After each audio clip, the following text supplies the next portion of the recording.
हरि ओम।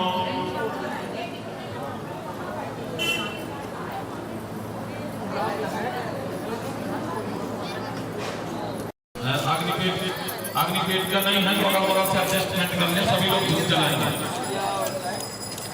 ओम हरे, क्या आगे थोड़ी शीत में आ जाती है, बरसात चल रही है ना। ओम हरे ही ओम। दूर से दूर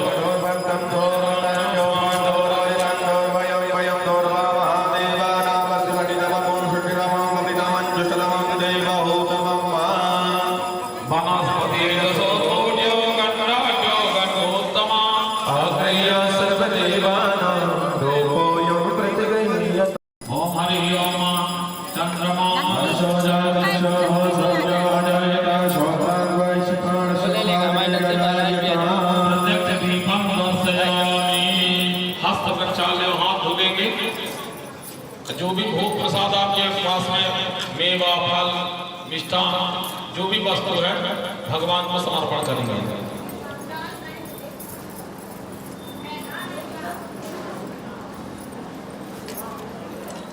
हाँ, रखे पात्र के ऊपर रख दे, भोग रख दे पात्र के ऊपर। नाभ्याया शीतम दर्शनम श्रीमद्यो समर्पणा प्रणाम भोग निसहा सहस्रालताय लोकान् अकल्पयन्याम् नैवेद्यं निवेदयामि। 5 बार भोजन कराने का भाव करेंगे, जरा मंत्र दिखाएंगे। प्राणाय स्वाहा, अपानाय स्वाहा, ज्ञानाय स्वाहा, उदानाय स्वाहा, समानाय स्वाहा। करोड़ परमार्थी दोनों मानविका गले में अष्टगंध चंदा लगाएंगे, हल्दी लगा लेंगे और हाथ धोया करके भगवान को अर्पण करेंगे। ओम आगम सोनाते अगम सोहो प्रजला परुगा परो गंधते सोमादवदाय रसो अचुरा। करोड़ परमार्थी चंदनम चर्चयामि। भगवान को तांबूल चढ़ाएंगे। ओम चतुर्वेण हविका देवा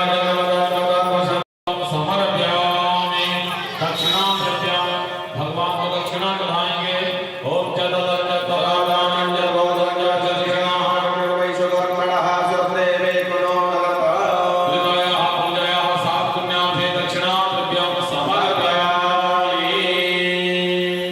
विशेष हाथ में जल लेंगे, थोड़ा चादर डाल लेंगे और भगवान को अर्घ देंगे। ओम रक्ष रक्ष गणाध्यक्ष रक्ष त्रैलोक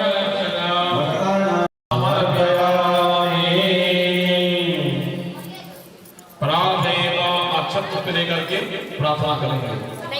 ओम विघ्नेश्वराय प्रियाय लंबोदराय सकलाय जगद्विताय नागाननाय स्तुत्यर्थ विभूषिताय गौरीसुताय गणनाथ नमो नमस्ते। या श्री स्वयं सुलतया भगवे सुलक्ष्मी पापामयं कृतदया हृदये सुबुद्धे श्रद्धा सदा कुलजना प्रभुवस्य शुक्रासन राहु केतव सदवेद्रहासान् तुकराभवतो वन्दे देव बनाने वाले की भी गिज लो। वन्दे जगद्धारणा वन्दे पन्दकभूषणं मृगधरं वन्दे पशोनाङ्गदे वन्दे सूर्यशशाङ्कमण्डिनयनं वन्दे ममरुदमेयं वन्दे भक्तजनाश्रयस्य वरदं वन्दे शिवं शङ्करम्। प्रार्थना पूर्वक घंट कोटि नमस्कारां कुल देवता विरोधमागताक्षतुष्पाणिं समर्पयामि। स्थान देवता विरोधमागताक्षतुष्पाणिं समर्पयामि। नमस्कारां समर्पयामि। अब आरती प्रज्वलित कर लेंगे और आरती शीतल मन में बसा करके देखो।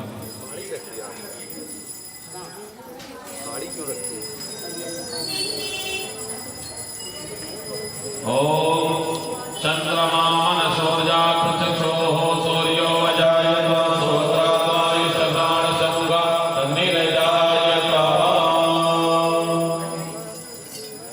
मन में बसा कर तेरी मूर्ति कष्ट हरो ज्ञान दो भगवान भव में फंसे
हाथ में अक्षत पुष्प लेकर के भगवान को पुष्पांजलि समर्पण करेंगे।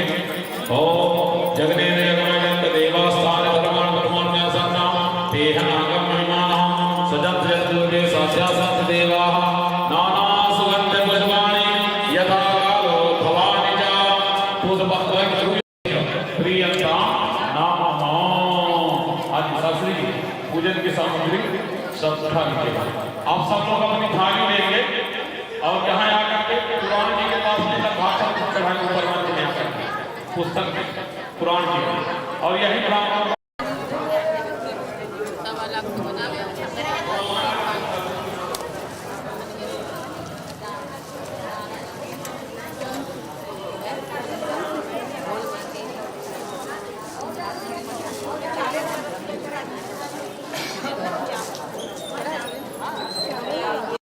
आ जाइए।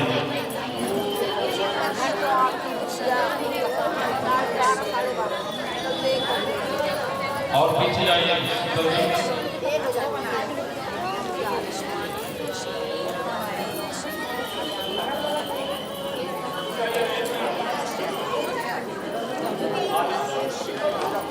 चलिए हाँ चावल ले लीजिए।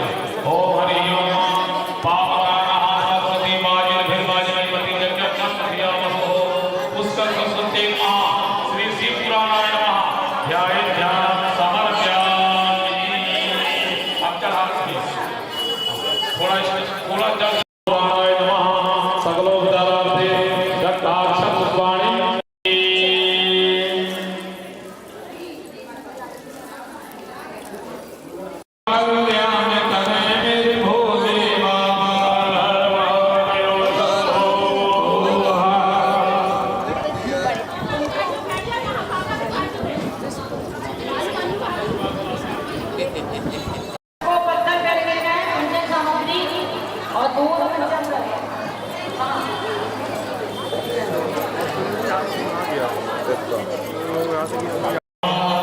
ओम माधवाय नमः ओम नारायणाय नमः।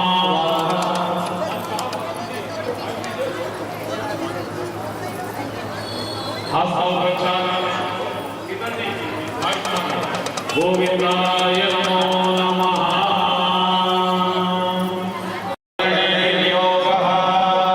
अपने आसन के नीचे ओम पृथ्वी त्वया ददालोका देवी त्वं विष्णुनाथदा पंचधार्यमाने।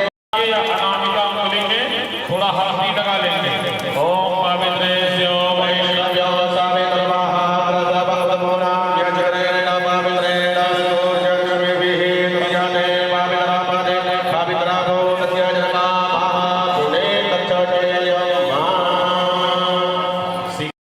महामाये दिवतेज समन्विते इष्टदेवी शिखावन्ते तेजो वृद्धि पुरुषमे। हमारे सभी भाई बहन न्यास करेंगे।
सुधबालः सर्व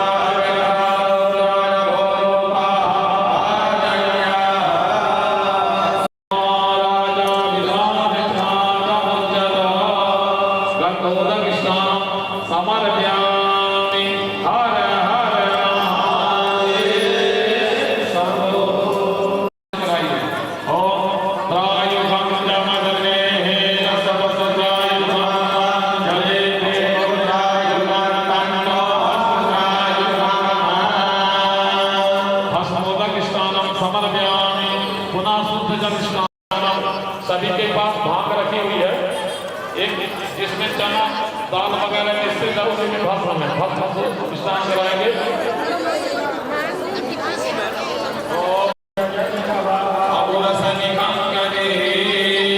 विद्या स्नानम समर्पयामि हर हर महादेव। सब लोग गंगा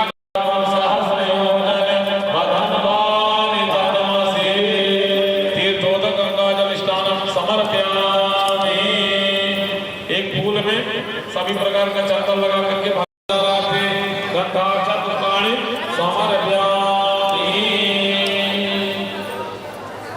हाथ जोड़ेंगे।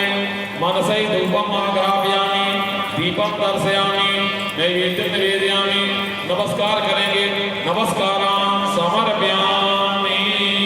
अब हमारे भाई बंधु न्यास करेंगे और माताओं को हाथ जोड़ना है। ओम मनोजो निर्जुगदाज सर्वे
भगवान को, और जब से मंडलाकार करेंगे।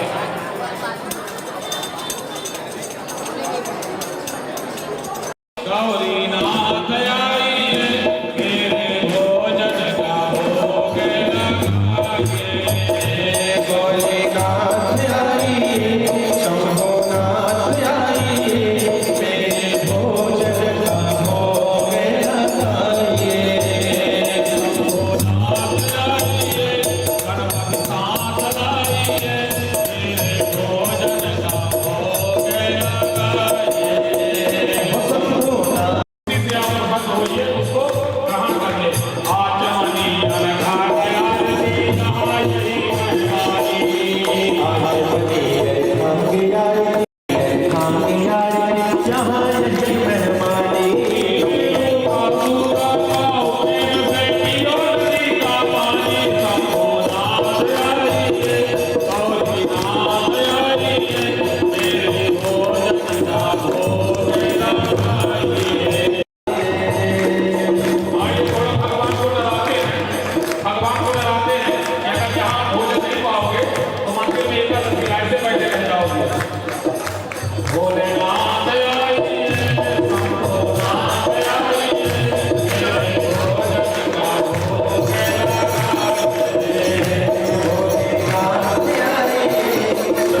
मृत्युंजय नमः श्री शिव महापुराणाय नमः सकलोपचारार्थे गंधाक्षर पुष्पाणि ओम गंधद्वारां दुरादर्शां नित्यपुष्टां करीषणीं ईश्वरीं सर्वभूतानां तामिहो भावे श्री अम्मा सकलोपचारार्थे पूजनार्थे गंधाक्षर पुष्पाणिं समर्पयामि। व्यासपीठ सर्वेभ्यो देवीभ्यो नमो नमः। ओम ओखधीः प्रतिमो दध्वां भुवपतिः प्रसूवरीः अश्वायव सरित्वरीर्वीरुतः पारजिष्टवः मालद्दीने सुगन्धेने मालत्यादीनि वै प्रभो मया हृतानि पुष्पाणि पूजार्थं प्रतिगृह्यताम्। व्यासपीठ सर्वेभ्यो देवीभ्यो नमः नमस्कारान् समर्पयामि नमस्करोमि।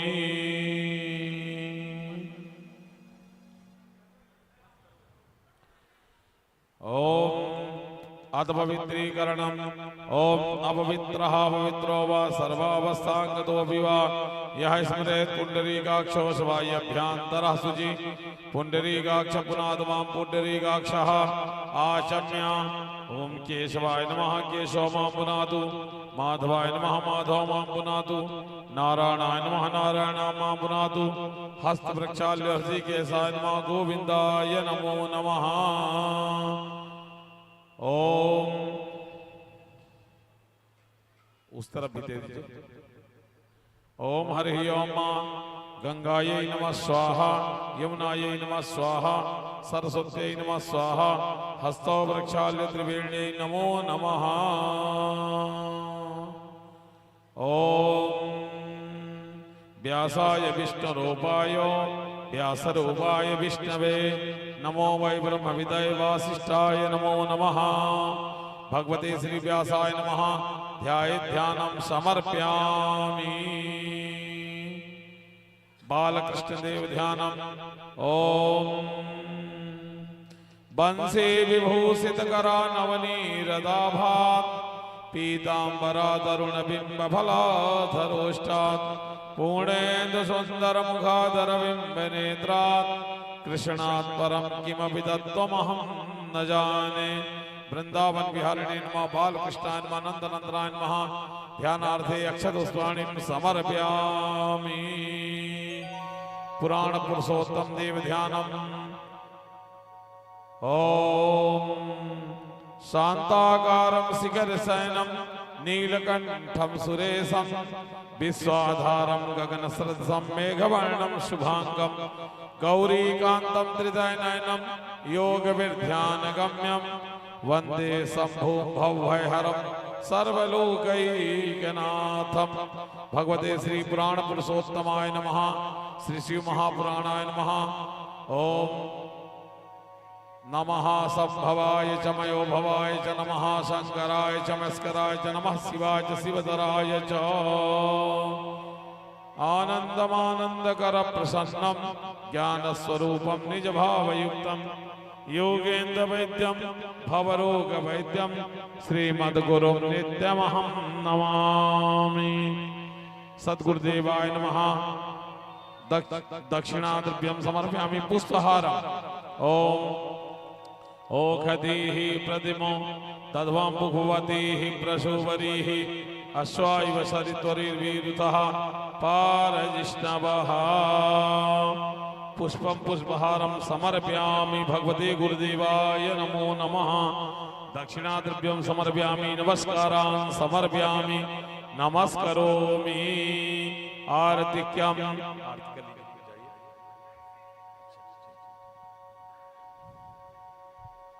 ओम आरती प्रज्वलित करें। दीपो ज्योति परब्रह्म दीपज्योति जनार्दनः दीपो हरत मे पापम पूजा दीप नमोस्तुते। ओम चंद्रमा मनसोर्जात चक्षोः सूर्यो अजायत श्रोत्राद्वायुश्च प्राणश्च मुखा दग्निरजायत।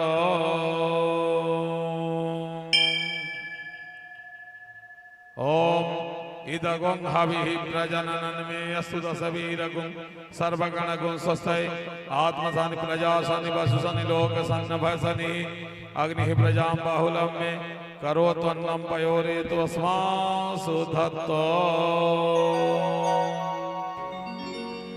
बोले शंकर भगवान की जय हो, शिव महापुराण की जय हो। सभी लोग खड़े हो जाएं, आरती हो रही भागवत जी की। श्री शिव शंकर भगवान की है आरती जय हो। पापियों को पाप से है तारती, श्री शिव शंकर भगवान की है आरती। पापियों को पाप से है तारती, बोले शिव शंकर भगवान की है आरती जय हो।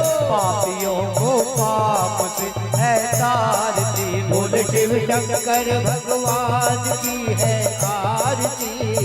पापियों को पाप से है तारती।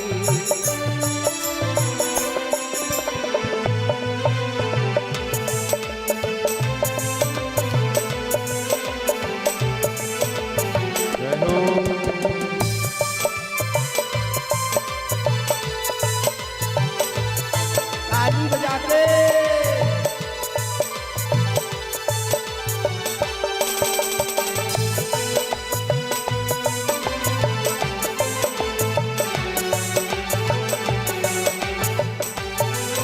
सोए जटा गंग माथे पे चंद्र, गले नाग अति काला, अंग भस्म में रमाने वाला। सोए जटा गंग माथे पे चंद्र, गले नाग अति काला, अंग भमाने वाला।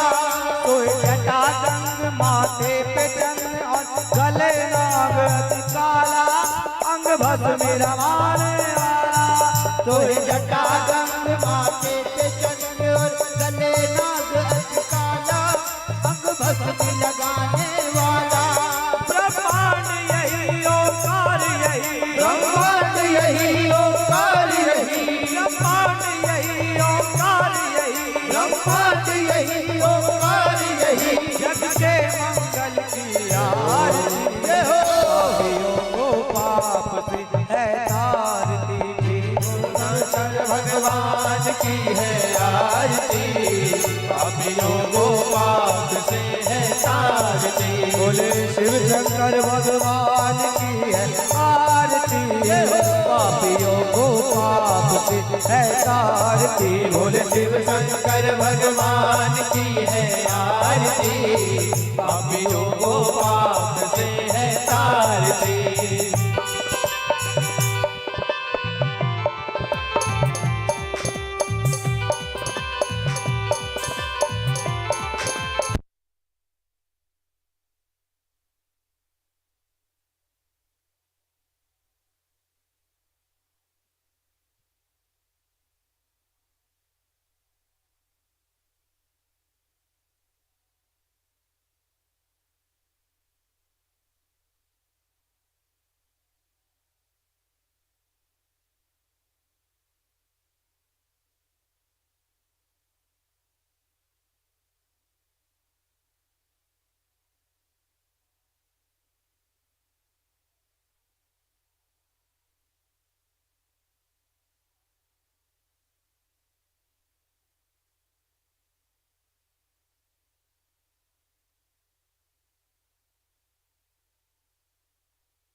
शिव शंकर भगवान की है आरती, पापियों को पाप से है तारती। बोल शिव शंकर भगवान की है आरती, पापियों को पाप से है तारती। बोल शिव शंकर भगवान की है आरती, पापियों को पाप से है तारती। बोल शिव शंकर भगवान की है आरती, पापियों को पाप से है तारती।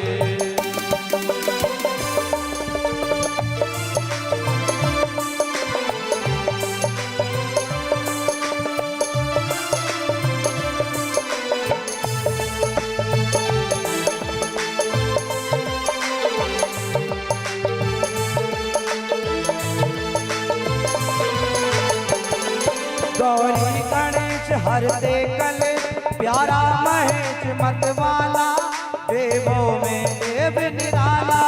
गौरी गणेश हरते कलेश, प्यारा महेश मतवाला, देवों में देव निराला। गौरी गणेश हरते कलेश, प्यारा महेश मतवाला, देवों में देव निराला। गौरी गणेश हरते कलेश, प्यारा महेश मतवाला, डमरू को बजाने वाला। पहले भुजंग वो नीलकंठ, पहले भुजंग वो नीलकंठ, पहले भुजंग वो नीलकंठ, पहले भुजंग वो नीलकंठ। ओ शिव के महिमा की आरती, पापियों को पाप से है तारती। बोल शिव शंकर भगवान की है आरती, पापियों को पाप से है तारती। बोल शिव शंकर भगवान की है आरती, पापियों को पाप से है तारती। बोल शिव शंकर भगवान की है आरती, पापियों को पाप से है तारती। कर्पूर गौरम करुणावतारम, संसार सारम भुजगेन्द्रहारम। वसंतम हृदयार विद्ये, भवम भवानी कंठम नमामि। मंदार माला गुलदायकाय, कपाल माला सिर से कराए। दिगंबराय च दिगंबराय, नमः शिवाय च नमः शिवाय। त्वमेव माता च पिता त्वमेव, त्वमेव बन्धु च भ्राता त्वमेव। त्वमेव वेद्या द्रविणं त्वमेव, त्वमेव सर्वं मम देव देव। गुरुर्ब्रह्मा गुरुर्विष्णु गुरुर्देवो महेश्वरा। गुरुर्साक्षात् परब्रह्म, तस्मै श्री गुरुवे नमः। मनोजवं मारुततुल्यवेगं, जितेन्द्रियं बुद्धिमतापरं। वातात्मजं वानरयोग्यमोक्षं, श्रीरामदूतं शरणं प्रपद्ये। हरे राम राम राम हरे हरे। हरे कृष्णा कृष्ण कृष्ण हरे हरे। कृष्ण राधे की जय, राधे कृष्णा की जय, कृष्ण राधे की जय, राधे कृष्णा की जय। बोलो बाके बिहारी की जय जय जय। बोलो बाके बिहारी की जय जय जय। बोलो अवध बिहारी की जय जय जय। बोलो अवध बिहारी की जय जय जय। बोलो भोले भंडारी की जय जय जय। बोलो भोले भंडारी की जय जय जय। बोलो भोले भंडारी की जय जय जय। बोलो भोले भंडारी की जय जय। बोलिए शंकर भगवान की जय हो।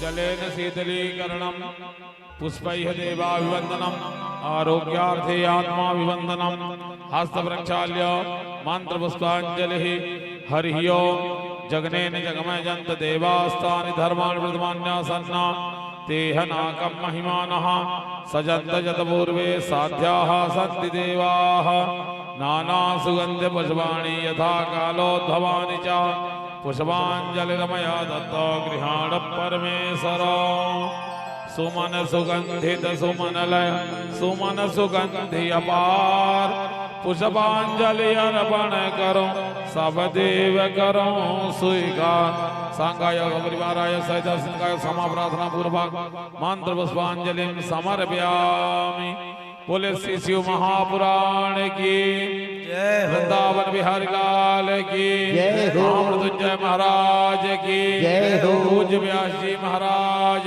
की जय हो, जय जय श्री राधे श्याम।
श्री राधा श्री राधा श्री राधा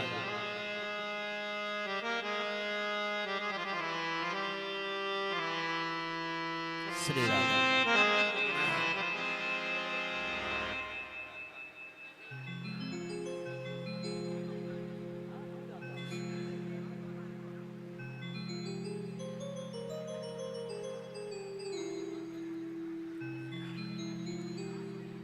ध्येयं सदा परिभवग्नमभीष्टदोहम्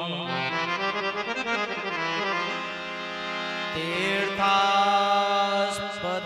शिवविरञ्जनुतं शरणम् भृत्यार्तिहं प्रणतपालभवाब्धिपोतम् वन्दे महापुरुष ते चरणारविन्दम्।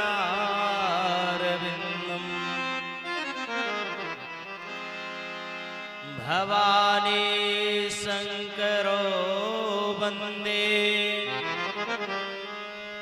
श्रद्धारो विश्वासरूपिणो।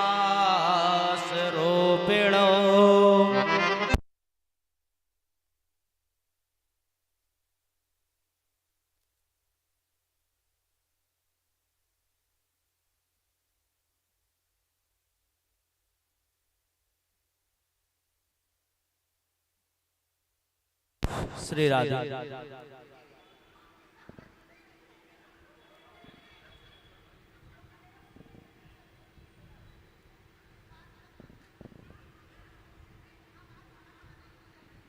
श्री राधा। शिवेति द्व्यक्षरं नाम व्याहरिष्यन्ति ये जना तेषां स्वर्गश्च मोक्षश्च भविष्यति न चान्यथा। नमस्ते नीलकंठाय वेद से परमात्मने शिवाय विश्वबीजाय जगदानंद हेतवे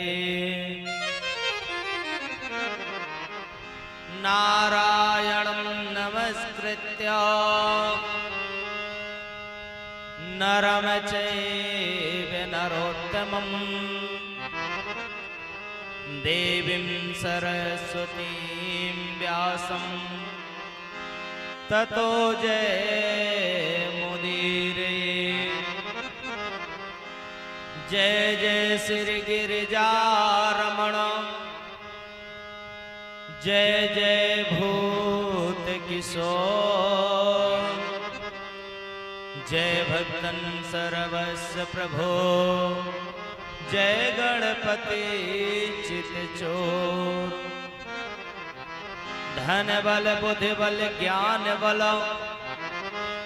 शरण को काम, एक बार सब मिलकर कहो जय जय सीताराम,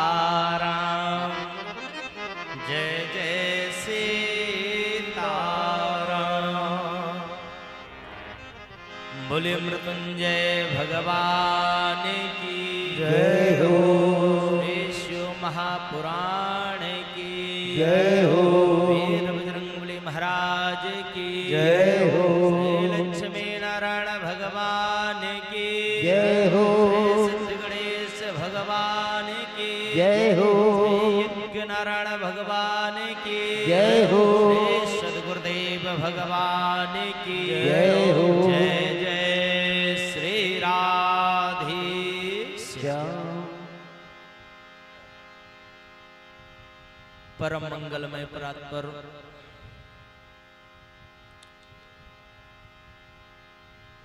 भूतनाथ भोलेनाथ उमानाथ सतीनाथ भूत भवन भोलेनाथ जी की बांग वही प्रतिमूर्ति श्री शिव महापुराण उनके चरणों में वंदन करते हुए परम संत बलवंत हनुमतलाल जी के चरणों में कोटि कोटि नमन। यज्ञ मंडप पर आवाहित स्थापित 33 कोटि देवताओं के चरणों में वंदन। हमारे इस यज्ञ के सभी परीक्षित स्वरूप यजमान गण, सती सीता अनुसुईया जैसे देवियों के पद चिन्हों पर चलने वाली देवमयी ममतामयी माताएं बहनें, हमारे सभी आचार्य वृंद और इस कथा को रसिक बनाने वाले संगीतकार भैया, सभी के हृदय तक मन तक पहुंचाने वाले हमारे वैभव भैया, सभी के आत्मा रूपी परमात्मा जो विद्यमान है, तो सिय राम मैं सब जग जानी, करहु प्रणाम जोर जुग पानी। सभी के हृदय में वह दिव्य परमात्मा ज्योति के रूप में जो विराजमान है, सबको व्यासपीठ से प्रणाम।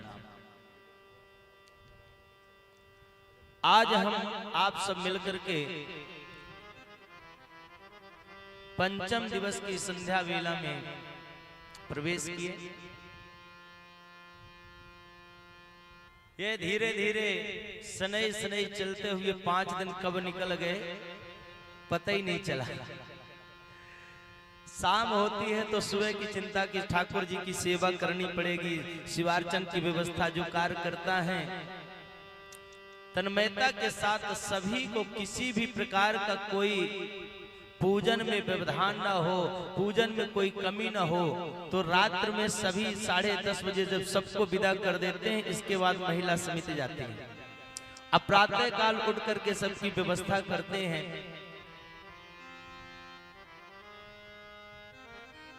सभी के मन में एक नहीं, जजमान जी के मन में भी केवल एक, इस समय जो वर्तमान में है तो शिव जी की कृपा बरस रही है। दिन में हो तो शाम की तैयारी, शाम होती तो सुबह की तैयारी, आरती की तैयारी, कहीं मन लगते नहीं। मन है तो केवल भगवान भोलेनाथ भूत भावन के चरणों में लगा हुआ है। कल हम आप सब बहुत सुंदर पावन कथा भगवान की श्रवण किए। मां भद्रकाली के रूप में 9 देवियों के दर्शन भी किए। भगवान बड़े भक्त वत्सल हैं। भगवान का स्वरूप है कि किसी भी भक्त को कष्ट ना हो। जिसके अंतर्गत जब भी राक्षसी प्रवृत्ति आती है तो भगवान उसका उद्धार करते हैं। इसके दो संकेत है। इसका एक मतलब तो ये भी है कि हमें भी संभल करके रहना चाहिए। जब हमारा मन, चित्त, विचार आसुरी प्रवृत्ति की तरफ जाएगा तो भगवान वही करेंगे जो राक्षसों के साथ करते हैं। और जब हमारा मन निर्मल रहेगा, मन पवित्र रहेगा, तो ठाकुर जी अपने चरणों में लगा करके रखेंगे। भूत भावन भोलेनाथ अपने चरणों में लगा करके रखेंगे और हमें सुरक्षित रखेंगे। कल ये सब कथा श्रवण किए। आइए आज कथा में प्रवेश करने के पूर्व अपने मनवाणी चित्त को भगवान भूत भावन भोलेनाथ जी के चरणों में समर्पित करें और कहें, प्रभु हमारा मन, हमारा धन, हमारा तन जो है ये आपका दिया हुआ है और आपके चरणों में ही सदा लगा रहे। मेरे तो आधार भोलेनाथ के चरणारविंद, मेरे तो आधार भोलेनाथ के चरणारविंद,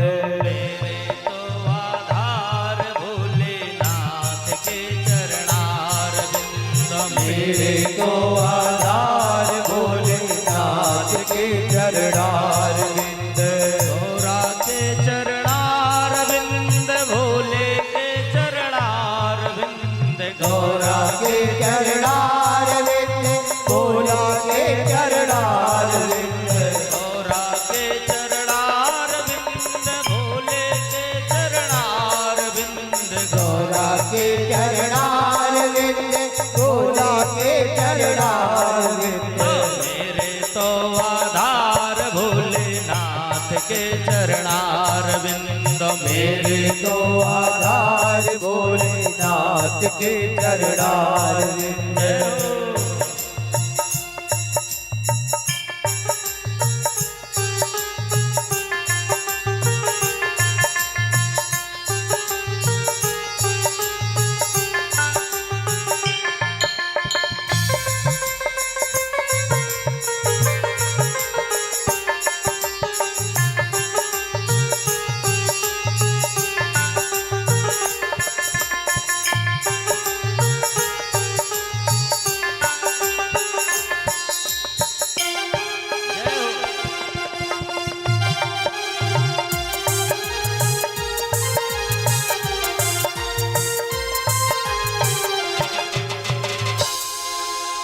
भोले के चरणारविंद, गौरा के चरणारविंद, भोले के चरणारविंद, गौरा के चरणारविंद, भोला के चरणारविंद, गौरा के चरणारविंद, गौरा के चरणारविंद, भोले के चरणारविंद, मेरे तो आधार भोलेनाथ के चरणारविंद, मेरे तो आधार भोलेनाथ के चरणारविंद, मेरे तो आधार भोलेनाथ के चरणारविंद, मेरे तो आधार भोलेनाथ के चरणारविंद, भोले के चरणारविंद, गौरा के चरणारविंद, भोले के चरणारविंद, गौरा के चरणारविंद,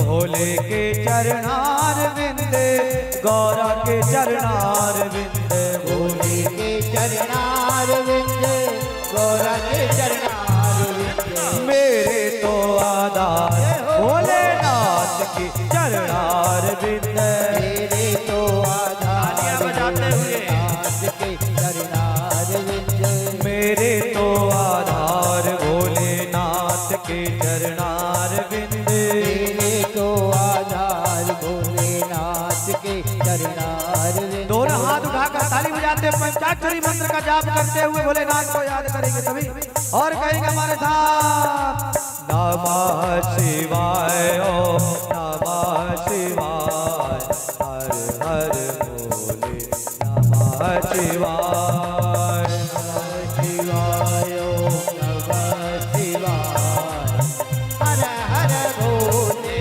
नमः शिवाय, नमः शिवाय ओम नमः शिवाय, हर हर भोले नमः शिवाय।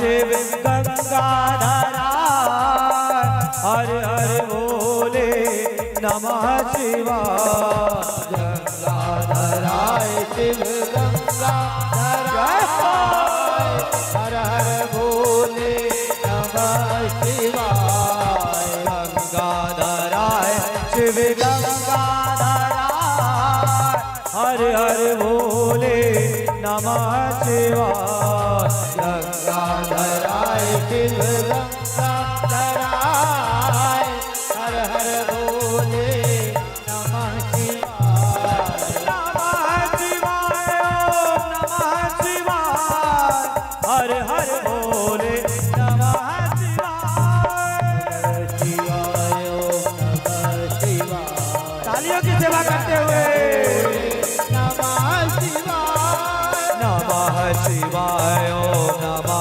शिवाय हर हर बोले नमः शिवाय नमः शिवाय नमः शिवाय नमः शिवाय नमः शिवाय हर हर बोले नमः शिवाय नमः शिवाय नमः शिवाय हर हर बोले नमः शिवाय हर हर बोले नमः शिवाय हर हर बोले नमः शिवाय हर हर बोले नमः शिवाय बोले शंकर भगवान की जय हो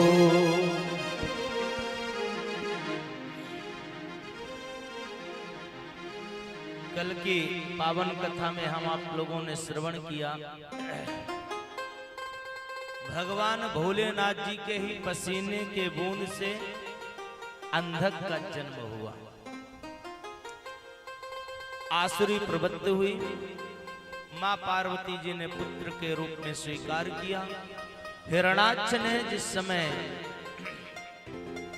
तप किया कि मुझे संतान चाहिए, पुत्र प्राप्ति की कामना की, तो भोलेनाथ जी ने कहा देखो आपके जो कर्म में लिखा है, जो भाग्य में लिखा है, वह तो जल्दी नहीं बदला जा सकता है, लेकिन हमारा जो पुत्र है इसे ले लो। अंधक सुर को दे दिए, राज्याभिषेक किए। आगे चलकर के उसका राज्य हिरणाक्ष के बेटों ने छीन लिया, हिरण्यकश्यप के बेटा ने छीन लिए। घोर तप करता है और तप करने के बाद ब्रह्मा जी को प्रसन्न करके दो वरदान मांगा, एक तो मेरा राज्य वापस आ जाए और दूसरी नेत्र की ज्योति वापस आ जाए। दोनों भगवत कृपा से पूर्ण हुए। देवताओं के ऊपर आक्रमण किया, भगवान ने युद्ध किया। इसका बहुत विशाल युद्ध हुआ है। अंधकासुर साधारण दैत्य नहीं था। यहाँ तक कि ये सूर्य चंद्रमा आदि देवताओं को निगल लिया था, पेट में रख लिया था। सब देवताओं ने स्तुति करी। ब्रह्मा जी ने भोलेनाथ जी से प्रार्थना करी, प्रभु आप रक्षा करें। ब्रह्मा जी ने 3000 वर्ष तक अपने त्रिशूल में अंधकासुर को टांग रखा। 108 बार नाम जब लेता है भगवान प्रसन्न हो जाते हैं और प्रसन्न होकर के क्षमा कर देते हैं और अपना गण बना लेते हैं। सनत कुमारों ने प्रश्न किया, महाराज हमने सुना है कि एक बार शुक्राचार्य जी को भी भूत बावन भोलेनाथ जी निगल करके पेट में रख लिए थे। ये बात समझ में नहीं आई। दैत्य करें तो चल जाए, भगवान को ऐसी क्या इच्छा पड़ गई, क्या आवश्यकता हो गई। सनत कुमार कहते हैं कि हे व्यास जी, एक बार शुक्राचार्य जी वाराणसी में जाकर के शुक्रेश्वर महालिंग का सुंदर दिव्य पूजन किया। काशी में कोई एक लिंग नहीं है, विश्वनाथ तो ही है ही, लेकिन वहां बहुत से भगवान भोलेनाथ जी के अवतरित लिंग सब तेजोमय है। तो जैसे ये शुक्रेश्वर लिंग का पूजन किए तो पूजन करते करते 1000 वर्ष निकल गए। बड़ी विधिवत पूजन किए, धूप दीप नैवेद्य कमल बेलपत्र आदि से पूजन किए तो भूत भावन भोलेनाथ जी प्रसन्न हो गए और प्रसन्न होकर के बोले बताओ तुम्हें क्या वरदान चाहिए। पूजन के कण बचते थे, उन कणों को खाते थे, पत्तों को खा करके किया, ऐसा भी नहीं कि खूब भोजन करके वृद्धि हो। जैसे भगवान भूत भावन भोलेनाथ जी प्रकट होते हैं तो शुक्राचार्य जी हाथ जोड़ करके प्रणाम किया, हे प्रभु पानीय रूप परमेशु जगत पवित्रम विचित्रम विचित्र सुचरित्र करो सनूनम विश्वम पवित्र ममलम किमिल सुनाथ पानीय गाह्य नतये तदो नतोस्मि। हे भगवान आप पानीय रूप परमेशु जगत पवित्र हो। जगत में कोई पवित्र है तो क्या है? बोले जल है। जल सबसे श्रेष्ठ माना जाता है, जल पवित्र है। लेकिन महाराज हे भूत भावन आप उस जल से भी ज्यादा पवित्र है। पानी रूपम परमेश जगत पवित्रम, आप जगत में सबसे पवित्र हैं। चित्रम विचित्र सुचरित्र करो सनूनम। इतना ही नहीं, आपका चित्र भी सुंदर है और चरित्र भी सुंदर है, लेकिन आपकी लीला विचित्र है। ये बड़ी बात। चित्र चरित्र तो बड़ा सुंदर है, लेकिन आपकी जो लीला है ये बड़ी विचित्र है। और ऐसे लीला को करो स्मिनूनम, मैं प्रणाम करता हूँ। हे प्रभु ये मैं नहीं कह रहा हूँ, विश्वम पवित्र ममलम किल विश्वनाथम, पूरे विश्व में ये बात की चर्चा है। भोलेनाथ जी बड़े प्रसन्न हो गए। इतनी सारी महिमा, किसी के जब कुछ लेना होता है तो उसकी महिमा पहले गानी पड़ती है। जैसे ये बात आती है तो बोले महाराज आप बड़े पवित्र हैं और सुंदर दिव्य 9 श्लोकों में स्तुति करी। भूत भावन भोलेनाथ जी प्रसन्न हो गए। मांगो क्या चाहिए। शुक्राचार्य जी ने कहा कि महाराज आपका आशीर्वाद मिल जाए इससे बड़ा क्या है, आपकी कृपा दृष्टि मिल जाए इससे ज्यादा हमें क्या चाहिए। भगवान ने कहा ये तो कह देना सरल है, पर पीछे बिना लक्ष्य के बिना कामना के कोई पूछते ही नहीं है। कितना भी कहे कि हम मांगना कुछ नहीं चाहते, पर मांगे बिना रहते ही नहीं है। चढ़ाएंगे महाराज 10 रुपए और मांगेंगे 10 लाख का। कुछ ना कुछ तो मांगने आए हो। अब कुछ दान भी करते हैं तो बड़े विचित्र में। एक जगह बड़ी अच्छी कथा चल रही थी तो उसमें आया एक व्यक्ति सबसे पीछे खड़ा था। पैसा बहुत था लेकिन कंजूस बहुत था। कंजूस होते ही है, सब नहीं, कटनी वालों को छोड़ के। हाँ ऐसा नहीं। तो बोले महाराज जैसे वो बाहर खड़ा था तो उसको अंदर जाने का अवसर नहीं मिलता था। अब व्यास जी बढ़िया कथा सुना रहे थे तो बोले कि गुप्त दान सबसे श्रेष्ठ दान होता है। बोले ये बढ़िया बात है। तो पीछे खड़ा हुआ व्यक्ति गुप्त दान में लिखा, बोले हमें 1 लाख रुपए दान दिए। बढ़िया शिव पुराण हो रही है, इस पुराण में हमारे तरफ से भंडारा 1 लाख रुपए। अब जो व्यवस्थापक थे 1 लाख दान मिला, तो जो बाहर खड़ा था चरण पादुका के पास में तुरंत उठा करके लिया है। कहा? सिंहासन में, मंच में लिया है। भैया 1 लाख रुपए दान दिया, साधारण थोड़ी है। अब वहां बैठा है।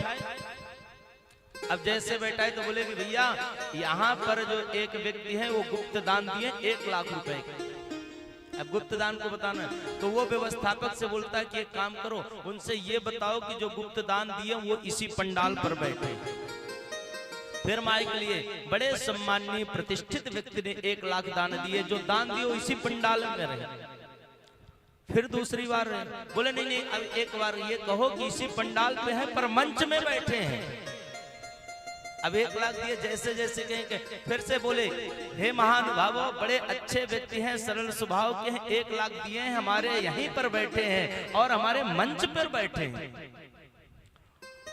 थोड़ी देर बाद चारों तरफ नजर घुमा करके देखा, खूब ज्यादा हमारे तरफ आकर्षित लोग।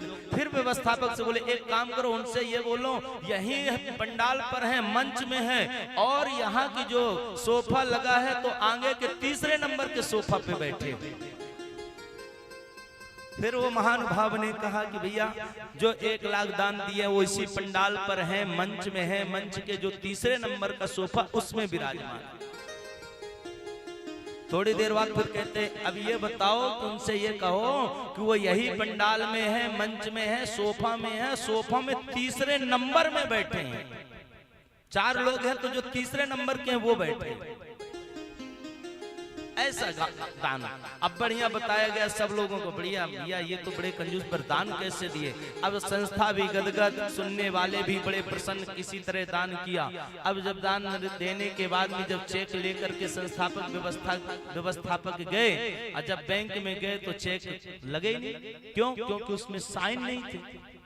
और जब साइन नहीं थे तो वो जाकर के व्यवस्थापक महोदय ने कहा कि भाई इसमें आपने दान दिया है तो साइन कर दो, तब तो ये चेक का पैसा मिलेगा। बोले वाह, साइन कर देंगे तो गुप्त दान रहेगा कहां से? हम साइन थोड़ी करेंगे। तो वो साइन भी नहीं किए हैं, गुप्त दान भी उनका हो गया और दान दिया भी नहीं गया है। और इसके बाद ऊपर मंच में बैठा के माला भी मिल गई। तो कुछ लोग ऐसे भी रहते। उसी प्रकार की अपने नाम के लिए कुछ तो चाहिए, बताओ क्या चाहिए। शुक्राचार्य जी ने कहा प्रभु यदि आप देना चाहते हैं तो जो मन में भाव हो वो दे दीजिए। जब भक्त कुछ नहीं मांगता भगवान से तो भगवान उसे सर्वस्व दे देते हैं, उसकी गिनती नहीं करते हैं। और जो जितना मांगता है तो उसकी एक अवधि होती, उतना ही देते हैं जितना मांगेंगे। हमारे आचार्य जी सुबह पूजन कराते हो, कहते हैं भैया 51 रुपए रखो गोदान में, तो 51 ही मिलेगा। तो कोई 501 भी रखता है, कोई 201 भी रखता है, कोई 101, कोई 51 भी रखता है। तो मांगने वाले जो होते हैं उनकी एक डिमांड निश्चित हो जाती है। भगवान से जैसे शुक्राचार्य जी ने कहा जो देना हो दे दीजिए, तो भूत भावन भोलेनाथ जी जानते हैं क्या दिए? भगवान कहते हैं कि आज तक मैंने जो ब्रह्मा जी को नहीं दिया, विष्णु जी को नहीं दिया, वह आज मैं तुम्हें जो अपने तपोबल से प्राप्त किया है वह आशीष संजीवनी तुम्हें प्रदान कर रहा हूं। जैसे मृत संजीवनी प्रदान करने की बात आई, शुक्राचार्य जी प्रसन्न हो गए। धन्य है प्रभु, धन्य है भोलेनाथ जी। एक छोटी सी पूजा में बोले आप जिसको मृत संजीवन पिलाएंगे वह जीवित हो जाएगा, कष्ट दूर हो जाएगा। आज भी शिव पुराण के अंतर्गत और नेट में सर्च करेंगे तो मोबाइल पर भी आ जाता है, जिसके यहाँ कोई कष्ट हो, असाध्य रोग हो, परेशानी हो, तो उसे मृत संजीवन के जो स्तोत्र का पाठ है 30 श्लोक होते हैं, उसका 11 बार पाठ करके और ओम नमः शिवाय कह करके उस रोगी को पिलाया जाए तो धीरे धीरे उसके ऊपर भूत भावन भोलेनाथ जी की कृपा होना प्रारंभ हो जाए। शुक्राचार्य जी ने कहा प्रभु अभी तक तो नहीं मांगे थे पर अब हमें कुछ दीजिए। क्या? बोले कि आप जिस शुक्रेश्वर शिवलिंग से प्राकट हुए हैं यहीं पर आप स्थापित हो जाएं और यही नित्य आपका निवास हो, इसी ज्योतिर्लिंग पर सबको दर्शन हो। भोलेनाथ जी और प्रसन्न हो गए। बोले ठीक है हम यहाँ पर तो रहेंगे ही, लेकिन साथ में एक वरदान और है कि हे शुक्रों तुम चमकते रहोगे भूमंडल पर, आकाश मंडल पर चमकते रहोगे, और जो कोई तुम्हारा पूजन करेगा उसी से उसके घर में विद्या बुद्धि शक्ति सब प्राप्त होती रहेगी, सारे दुख दारिद्र कष्ट रोग सुख सब नष्ट हो जाएंगे। एक वाराणसी में शुक्र कूप भी है, कुआं, उसका यदि जल पान करें और उससे यदि जल चढ़ाएं शुक्रेश्वर शिवलिंग को तो और जल्दी प्रसन्न हो जाते हैं। यह आशीर्वाद दिए और आशीर्वाद दे करके भगवान अंतर ध्यान हुए। बोले भूत भावन भगवान की जय हो। आगे चल करके महाराज प्रहलाद जी के पुत्र हुए विरोचन, विरोचन के हुए बलि, बलि के हुए बाणासुर। बाणासुर 4 हाथ बढ़िया थे, मृदंग बजाया करता था। एक दिन भगवान भूत भावन भोलेनाथ जी के यहाँ मृदंग बजा रहा था, तो उस मृदंग के सुंदर ध्वनि को सुन करके भगवान मुस्कुराए और बोले बाणासुर जब तुम 4 हाथ से इतना सुंदर मृदंग बजाते हो तो 1000 हाथ हो जाए तो कितना सुंदर न बजाओ। बाणासुर ने कहा प्रभु ये तो आपकी लीला है, आपकी कृपा हो जाए तो 1000 हाथ भी हो जाएंगे, कोई बड़ी बात थोड़ी है। बोले जाओ हमारा वरदान है कि तुम्हारे 1000 हाथ हो जाए। अब जैसे आशीर्वाद दिए तो बाणासुर के कितने हाथ हो गए? 1000। अब जब 1000 हाथ होंगे तो शरीर भी तो 1000 के अनुसार होगा। 2 हाथ में देखो कितना शरीर है, 4 हाथ का कितना रहे, तो 1000 हाथ के हिसाब से तो शरीर का जो स्वरूप था वह भी बढ़ गया। मृदंग बढ़िया बजाने लगा, जय जयकार होने लगी। बाणासुर भी बड़ा आनंद के साथ में जय जयकार करने लगा। यह श्रोणितपुर का राजा बना, और जब राजा बन जाता है तो राजा बनने के बाद में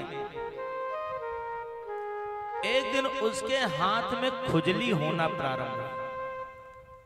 जब अति सर्वत्र वर्जयेत्, अति होता है तो थोड़ी सी परेशानी भी बढ़ जाती। कोई भी वस्तु हाथ में जब खुजली होना प्रारंभ हुई तो पहुंचा भूत भावन के पास में, बोले प्रभु आपने हाथ तो बढ़िया दे दिए, 1000 हाथ हो गए, ये तो बढ़िया हुआ, अच्छा लगा, लेकिन इस हाथ में अब खुजली होती, काम कुछ रहता नहीं, कुछ काम बताओ। भोलेनाथ ने कहा जाओ एक काम करो कि जाकर के पर्वतों के जो पहाड़ की चट्टान है, पत्थर, उनको तोड़ो। गया तो पर्वतों के पत्थरों को तोड़ना प्रारंभ किया, पर खुजली नहीं मिटी। फिर आया, बोले महाराज खुजली नहीं मिट रही। भगवान ने पूछा चाहते क्या हो? बोले महाराज हम चाहते कि हमारे और आपका 2-2 हाथ हो जाए, हम आप युद्ध कर ले तो युद्ध करने में हमारी खुजली शांत हो जाए। भगवान भोलेनाथ ने कहा धन्य हो, हमें आशीर्वाद दिए और हमारे कारण तुम इतने बड़े हुए, 1000 हाथ हुए और हम ही से युद्ध करना प्रारंभ।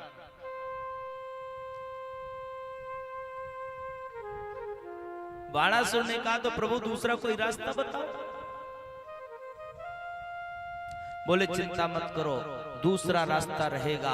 एक ध्वजा देते हैं और ध्वजा देने के बाद कहते हैं जाओ अपने घर के दरवाजे में ऊपर लटका देना, जिस दिन ये पताका झुक जाए उस दिन समझ लेना कि तुमसे युद्ध करने वाला तैयार हो गया। बाणासुर गया, दरवाजे पे लगा लिया, और जैसे लगा लेता है अब नित्य देखने लगा कि ये ध्वजा कब झुकेगी, कब झुकेगी, कौन युद्ध करेगा। एक दिन बढ़िया मृदंग बजा रहा था तो उसी मृदंग को सुन करके भगवान भूत भावन भोलेनाथ नाचना प्रारंभ किया और नृत्य किए। नृत्य करते करते आनंद के उस सराबोर में आनंदित हो रहे थे। उसी समय भोलेनाथ के मन में भाव आया कि कहीं पार्वती जी साथ में होती तो और अच्छा लगता। जब तक कोई शुभ कार्य करो देवी जी बगल में ना हो तो आनंद की अनुभूति कम होती है, तो यदि पार्वती जी होती तो और अच्छा लगता। ऐसा मन में भाव आया। नंदी को भेजे, बोले जाओ जाकर के पार्वती जी को बुलाओ। और जब भूत भावन भोलेनाथ जी में पार्वती जी को बुलाने के लिए संदेश भेजते हैं तो देवी जी और श्रृंगार करना प्रारंभ कर दी। जब कहीं जाना होता है, ये प्रायः स्वभाव हो जाता है कि कोई जब जल्दी होगा तो जरूर विलंब करेंगे, कुछ न कुछ और तैयारियां होने लगती है।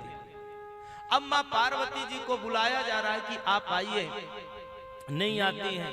दोबारा भेजा गया, नहीं आई हैं। तो उसी समय वहां कुम्हांड की पुत्री चित्रलेखा बैठी थी। उसने पार्वती जी का स्वरूप धारण करके भोलेनाथ जी के पास पहुंच गई कि भोलेनाथ जी को क्रोध ना आने पावे। और जैसे वहां पर पहुंचती है तो मां पार्वती को पता चला, क्रोधित हो जाती हैं और क्रोध में आकर के कहती हैं जाओ, तुमने हमारे रूप धारण करके हमारे पति के साथ छल किए हो तो तुम्हें भी कोई छल करने वाला ही पति मिलेगा, श्राप दे। और श्राप दे करके मां पार्वती क्या कहती हैं कि ऊषा बाणा सुरसुता दिव्य योग विशारदा चकार रूपम पार्वत्या दिव्यद्भुतं शुभम। बाणासुर की पुत्री कुम्हांड के बेटी चित्रलेखा की सखी उषा ने यह कर्म किया। जैसे चकार रूपाम पार्वत्या, पार्वती का रूप धारण करके गई तो मां पार्वती ने श्राप दिया। उषा को बड़ा दुख हुआ। समय अनुसार दोनों अपने अपने स्तर पर चले गए। एक दिन की बात है कि उषा को स्वप्न के माध्यम से भगवान नारायण के कृष्णा अवतार के प्रद्युम्न के पुत्र अनिरुद्ध स्वप्न में दिखाई दिए।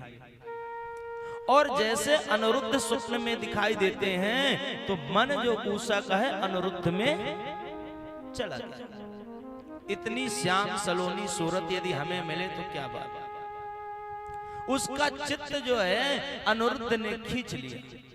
और जैसे खींच लेते हैं तो उषा का मन विचलित हो गया। बाणासुर के मंत्री थे कुमांड, उनकी पुत्री थी चित्रलेखा। उसने पूछा कि हे सखी, तुम्हारा मन आजकल विचलित क्यों है, कारण क्या है? उषा ने बताया कि बहन, मुझे स्वप्न में पर पुरुष दिखाई दिया है, पर वो इतना सुंदर है कि मुझे लगता है कि मेरा मिलन उसी से। चित्रलेखा ने सबके चित्र बनाए लेकिन किसी के ऊपर उसने विचार नहीं किया। और जैसे यदुवंशियों के चित्र बनाना प्रारंभ किए उसमें अनिरुद्ध जी का चित्र आया तो लज्जा भाव से कहती है कि सखी, यही है जो मुझे स्वप्न में दिखे हैं और इन्हीं के प्रति मेरा मन आसक्त हो गया है। ध्यायतो विषयान् पुंसः संगस्ते सुपुजायते संगात संजायते कामः कामात् क्रोधो भिजायते। इंद्रियों का विषयों का चिंतन करने से मन उसी में आसक्ति को प्राप्त कर लेता है। आप क्रोध, काम, मद, लोभ ये जो है जिसका चिंतन करते रहें, चिंतन करते करते एक दिन वह आपके चित्त में चिपक जाए। इसलिए संत महात्मा कहते हैं कि आप राम राम रटने की आदत डालें। राम राम जब कहना प्रारंभ करोगे, राम नाम की रस्सी रहेगी। जब भवकूप में जाओगे तो पकड़ करके उड़ सकते हो। एक कूप होता है, एक भवकूप होता है। जो कूप होता है तो जो कुआं होता है तो कुआं शहर में होता है, गांव में होता है। उसमें गिरते हैं तो ये रहता है कोई ना कोई निकलेगा तो बचा लेगा। अब भवकूप कहते हैं जो जंगलों में कुआं होता है, चारों तरफ से पेड़ उगाते हैं, उसमें गिर जाओ तो निकलना असंभव होता है। जब हम अभी से आदत डालते हैं तभी हमारे मुख से भगवान का नाम आता है। पूज्य पाद श्री सदगुरुदेव भगवान चित्रकूट वाले वेदांती जी एक बड़ी सुंदर कथा कहा करते थे। वो बताया करते थे कि कोई एक शिष्य था तो गुरुजी की सेवा करता था। और जब सेवा करता था तो गुरुजी कहते थे कि भैया सेवा तो करते हो, भगवान का नाम भी जपा करो। राम नाम नासे सब रोगा, जो यही भांति बने संयोग। भगवान का नाम भी लिया करो। वह भक्त भी बड़ा विचित्र था, शिष्य था। बोले महाराज और सब कहवा दीजिए, जो काम है सब करवाइए, पर नाम लेने की बात नहीं। पूजा का काम बस मत दीजिए, सेवा जो करनी वो करवाइए। भगवान के मन में, गुरु जी के मन में एक भाव आया कि मेरे सानिध्य में रह करके यदि ये भाव से नहीं तरेगा तो इसका अपमान नहीं, अपमान मेरा होगा। भगवान से भक्त कहता है कि प्रभु मैं आपकी शरण में हूं, मेरा उद्धार नहीं होगा तो मेरा कुछ नहीं होगा, चिंता आप करो। दीनानाथ अनाथ का अभला मिला संयोग, अब प्रभु तारोगे नहीं तो हंसी करेंगे लोग। प्रभु आपके सानिध्य में हैं, आप नहीं तारोगे तो हंसी आपकी होगी, मेरी नहीं होगी। गुरुजी को इसी बात की बड़ी चिंता थी। एक दिन मन में भाव रखे कि इस शिष्य से मैं राम राम कहवा करके ही छोड़ूंगा। तो सुबह से उठे, पूजन किए, पूजन करने के बाद में शिष्य को बुलाए, बोले कि एक काम करो, हमारी बात मानो। बोले प्रभु आप ही की बात तो मान रहे, बताइए क्या। बोले राम राम कहो। बोले ये तो नहीं कहूंगा। गुरुजी ने कहा नहीं आज कहना पड़ेगा राम राम। बोले महाराज ये नहीं, इस चक्कर में मत पालो, और जो काम है वो बताओ। गुरुजी बार बार कहे नहीं समझ में आया तो क्रोध आया तो उसको पकड़े, बोले मारूंगा नहीं बोलोगे तो। बोले मार लीजिए।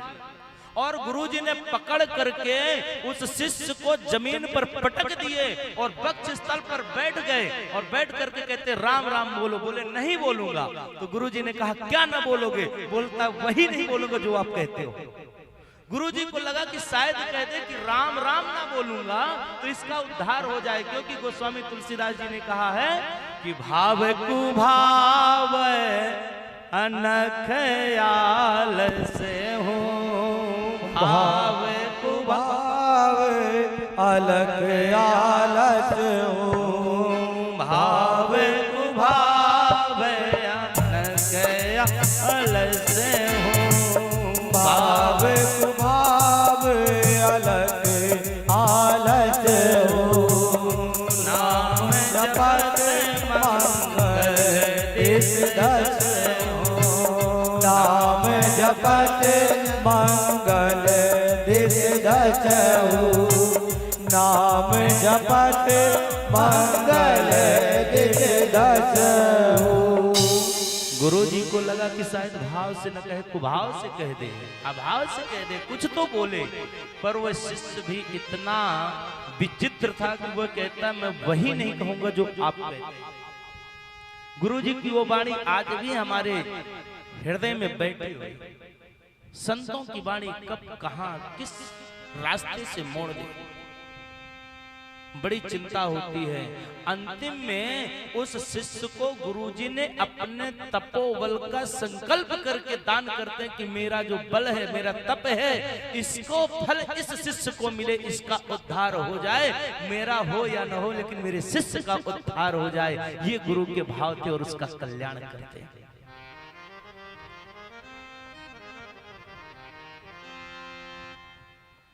मन में भाव आया, आज चित्रलेखा के मन में जैसे चित्रलेखा ने चित्र बनाया, उषा के भाव में, उषा के मन में, उषा के चित्त में बात कौन से चिपक गई? अनिरुद्ध जी की। चित्रलेखा को वरदान था, वह जाती है और अपनी माया से अनिरुद्ध के पलंग सहित उठा करके ले आई और ला करके बाणासुर के महल में जहां उषा थी वहीं पर रख दी। उनका सन्मिलन होता है और जैसे सन्मिलन होता है यह धीरे से आवाज गई बाहर, और बाहर जैसे आवाज जाती तो द्वारपालों ने सुना, और द्वारपालों ने सुना तो सुनते ही दौड़ करके गए और जा करके बाणासुर को बताए महाराज क्या? बोले आपके बेटी के महल से किसी पर पुरुष की आवाज सुनाई दे रही है। बाणासुर ने कहा इतने बंदी हैं, इतने आप लोग द्वारपालो, इसके बाद कैसे? बोले महाराज ये बात तो हम भी नहीं जान रहे हैं, लेकिन कहीं से आवाज तो आ रही है। देव कश्चिन्न जानीते गुप्तश्च चांतापुरे बला। ये गुप्तचरों से बात पता चली, और जैसे पता चलती है तो तुरंत बाणासुर आ गया, और आने के बाद में दरवाजा खोला तो वहां अनिरुद्ध जी मिले। उषा के साथ में जब अनिरुद्ध जी मिलते हैं, बाणासुर बड़ा क्रोधित होता है, और क्रोधित होने के बाद में युद्ध करने के लिए तैयार हुआ। आग बबूला हो गया, 10,000 सैनिकों को भेजा, लेकिन महाराज अनिरुद्ध जी ने 10,000 सैनिकों को मार करके भगा दिया। अंतिम में बाणासुर स्वयं जाता है, क्या तो अपने प्राण को समर्पण कर दो या युद्ध करो, अन्यथा तुम्हारे शरीर के जो मांस है ये काट काट करके मांस खाने वाले जीवों को दे दिया जाएगा। अनिरुद्ध जी ने कहा, बोले कि बाणासुर हम क्षत्रिय हैं, हम युद्ध करना जानते हैं और युद्ध से भागना नहीं जानते, अपने धर्म का पालन करना जानते हैं। क्यों? क्योंकि यदि हम रण से भाग जाएंगे तो हम किसी लायक नहीं रहेंगे। सबके अलग अलग धर्म हैं। ब्राह्मण मिट जाते हैं कर्महीन होने से, क्षत्रिय मिट जाते हैं पर पीठ के दिखाए से, पवन की झकोरों से बादल मिट जाते हैं, जैसे आदर मिट जाते हैं रोज रोज घर जाए से। महाराज कितना भी विद्वान ब्राह्मण क्यों ना हो, लेकिन कर्महीन हो जाए तो उससे मिटने में ज्यादा समय नहीं लगेगा। क्षत्रिय कितना भी बलशाली क्यों न हो, लेकिन रण से भाग जाए उसका क्षत्रित्व नष्ट हो जाएगा। बाणासुर ने अंतिम में अनिरुद्ध को छद मना नांग पासे स्तम बबंध सा महाबलः बलिपुत्रो महावीरो शिव भक्तः सुरासुरः। जो शिव का भक्त परम तपस्वी था वह नागपाश में अनिरुद्ध जी को बांध देता है, और जैसे बांध दिया और बांधने के बाद में बोले कि एक काम करो, अब इसका सिर आदि जो है दे दो तो कौवे गीद खाना प्रारंभ कर दो। लेकिन कोई अनिरुद्ध के सामने टिक नहीं पा रहे। ये तो बाणासुर की व्यवस्था होती है। और जैसे वह युद्ध के बाद बाहर निकला तो देखता है कि बाणासुर को जो भगवान भूत भावन भोलेनाथ जी ने ध्वजा दी थी वो ध्वजा झुक गया। जैसे झुका तो बाणासुर को बड़ा आनंद आया, अब हमसे युद्ध करने वाला कोई न कोई प्रकट हो गया है। जैसे ये बात आती कोई न कोई तो मिल गया है, अब हम युद्ध कर सकते हैं। अब मिले कौन, जाए कैसे? तो उसी समय जो है नारद जी भ्रमण करते हुए पहुंच गए द्वारिका। द्वारिका में पहुंच करके भगवान कृष्ण जी से कहते हैं कि प्रभु आपके यहाँ सब सकुशल तो है? भगवान मुस्कुराए, बोले कि नारद जी सकुशल तो सब दिख रहा, लेकिन थोड़ी सी चिंता हो रही। क्या? बोले आजकल जो हमारा नाती है, पौत्र है अनिरुद्ध, कुछ दिखाई नहीं दे रहा कुछ दिनों से। बोले महाराज आपको ऐसे ही नहीं दिखाई देगा, उसे बाणासुर ने बंदी बना करके रख लिया है। अब भगवान कन्हैया जी के साधारण तो परिवार ने 56 करोड़ यदुवंशी थे। जैसे नारद जी बताए थे वहां पर कह रहे हैं, और उसी समय यहाँ पर अनिरुद्ध जी ने आदिशक्ति माँ दुर्गा जी का स्मरण करे कि हे देवी हम तो नित्य आपका स्मरण करते हैं, जप करते हैं, ताप करते हैं, प्रार्थना करते हैं, पूजन करते हैं, उसका फल हमें चाहिए। क्या फल चाहिए?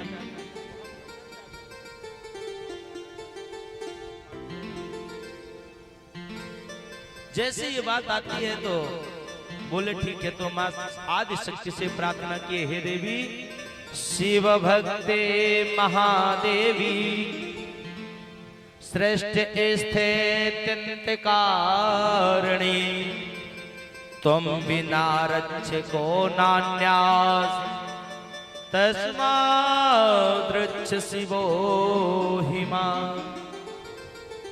अरे माँ हम नित्य आपका स्मरण करते हैं, पूजन करते हैं, प्रार्थना करते हैं, और आपके रहते हुए हमें कष्ट हो, ये बात समझ में नहीं आई। माँ से जब शिकायत करते हैं ना बच्चे, अब पिता से शिकायत करें तो बड़े विचित्र शिकायत करते हैं। तुम्हें कोई संशय नहीं है, कोई संकोच नहीं है, दया नहीं है, ममता नहीं है, अरे माँ आप तो ममता की मूर्ति हैं, माँ का हृदय कैसे है? बोले कि मक्खन के समान होता है, ये कष्ट कैसे देखा जाता है? और जैसे प्रार्थना करेंगे, हे माँ शिव भक्ते महादेवी सृष्टि स्थिति कारणे त्वां बिना रक्षतो नन्या तस्माद् शिवो हि माम्। त्वं बिना रक्षको, आपके बिना कोई दूसरा रक्षा नहीं कर सकता है। माँ में ही एक इतनी सामर्थ्यता होती है, शक्ति होती है कि पुत्र के लिए अपने प्राण को भी त्यागने के लिए तैयार हो जाती है। इसीलिए शास्त्रों में माँ के ऋण से उऋण होने का कोई रास्ता नहीं बताया। जितनी गंदगी होती है माँ दूर करती है। नान्या तस्मात् शिवे हि माम्, मैं आपकी शरण में हूँ, आप कृपा करो और मुझे मुक्त करो। जैसे प्रार्थना करें तुरंत माँ 12 अक्षौहिणी सेना को लेकर के पहुंची। अनिरुद्ध जी मुस्कुराए, इनकी क्या आवश्यकता? अब माता जी की सेना तो जानते हैं कैसे होती है। मुस्कुराए, बोले कि हे अनिरुद्ध जी, हम सोचे कि शायद बाणासुर कुछ तैयारी किया होगा, लेकिन कोई तैयारी नहीं थी। वो तो बंदी गृह में छोड़ के चला गया था। माँ ने गया तो नागपाश से मुक्त कर देती है, और जैसे मुक्त करती है तो अनिरुद्ध जी ने प्रणाम किया कि हे माँ, या देवी सर्वभूतेषु मात्र रूपेण संस्थिता नमस्तस्यै नमस्तस्यै नमस्तस्यै नमो नमः।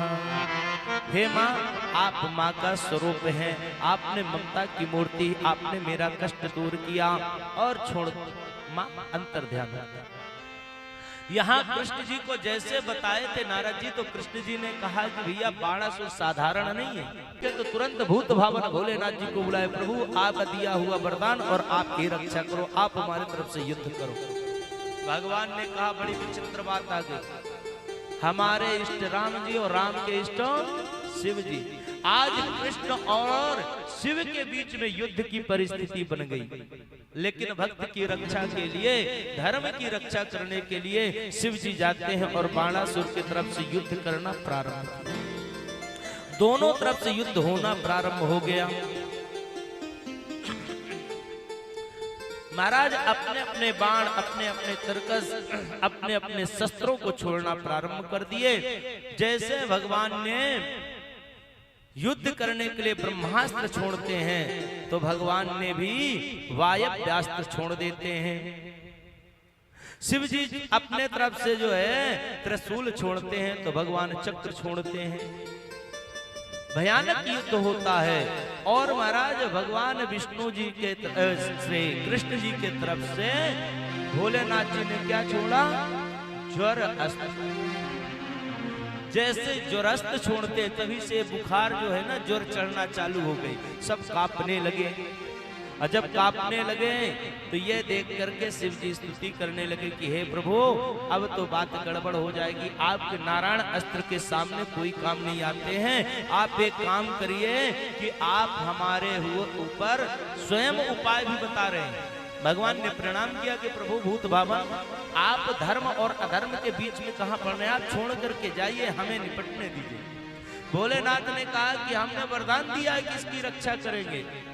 अब भगवान भूत भावन कहते हैं कि एक काम करें, आप जमभ्रणास्त्र छोड़िए जिससे जमहाई आने लगे।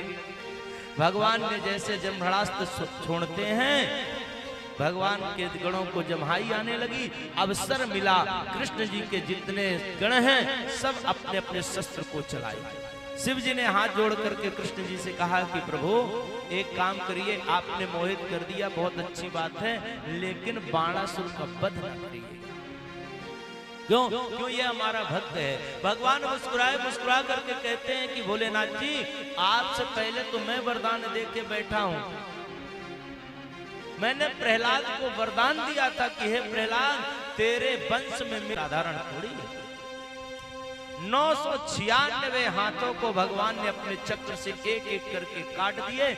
जब 4 हाथ शेष बचे तब बाणासुर हाथ जोड़ करके आया, महाराज त्राहिमाम आप हमें क्षमा करिए। और दिव्य जो है 11 श्लोकों में स्तुति करता कि हे प्रभु, देव देव महादेव शरणागत वत्सलः त्वां नमामि महासां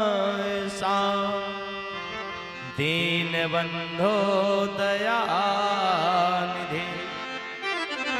हे प्रभु, त्वां नमामि महेशानो दीन बंधु दयानिधि। आप तो दयानिधि हैं, दीन बंधु हैं। आपका नाम ही पड़ा है भक्त वत्सल, दीन वत्सल, दीनों के ऊपर रक्षा करिए। भूत बाबा भोलेनाथ जी ने कहा कि एक ही रास्ता है। कौन सा? बोले कि जब शत्रु प्रबल हो, बलवान हो, तो उसके अनुसार मिल जाओ। क्या करें? बोले कि संधि कर लो। कृष्ण भगवान का वंश बहुत बढ़िया है, परिवार बढ़िया है, अब तुम्हारी बिटिया जाएगी तो सुखी रहेगी, समधी बन जाओ, बिटिया की विदाई करो। बाणासुर ने कहा ठीक है प्रभु, आपका आदेश है तो मैं बिटिया का विवाह अनुरुद्ध के साथ करूंगा। बढ़िया विधवत विवाह करके और दहेज के सहित विदा करते हैं। बोले भक्त वत्सल भगवान की जय हो। जैसे वहां से विदा होती है, बाणासुर धन्य धन्य करके नाचने लगा। हे प्रभु, धन्य है तेरी माया, धन्य है भूत भावन भोलेनाथ। आपकी नगरी, आपकी माया, आपकी लीला, आपका चित्र, आपका स्वरूप, आपका स्वभाव बड़ा विचित्र है। आपको हमारा कोटि कोटि नमन है, कोटि कोटि प्रणाम है। और क्या स्तुति करता है, आइए हम भी उस स्तुति में मिल जाएं, हमारे ऊपर भी भगवान की दृष्टि सदा बढ़ती रहे। नमामि शंकर नमामि हर नमामि देवो महेश्वरा नमामि पार ब्रह्म परमेश्वर। जय हो। नमामि भोले दिगंबरा। है धन्य तेरी माया जग में, ओ दुनिया के रखवाले, शिव शंकर डमरू वाले, शिव शंकर डमरू वाले। है धन्य तेरी माया जग में, ओ दुनिया के रखवाले, शिव शंकर भोले वाले, शिव शंकर भोले वाले। शिव शंकर डमरू वाले, शिव शंकर डमरू वाले, शिव शंकर डमरू वाले, शिव शंकर डमरू वाले। है धन्य तेरी माया जग में, ओ दुनिया के रखवाले, शिव शंकर डमरू वाले, शिव शंकर भोले वाले, शिव शंकर डमरू वाले, शिव शंकर भोले वाले।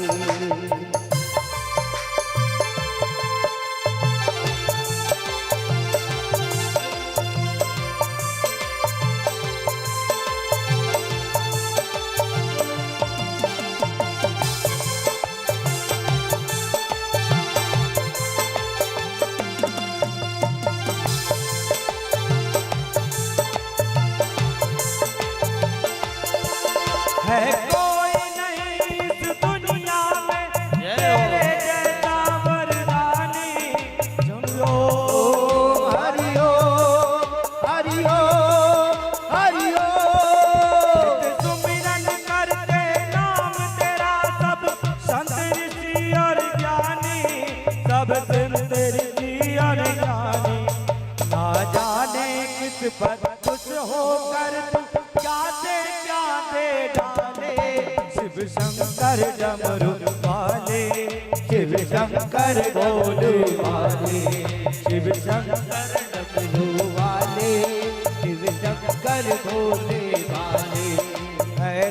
धन्य तेरी माया जग में ओ दुनिया के रखवाले, शिव शंकर डमरू वाले, शिव शंकर डमरू वाले।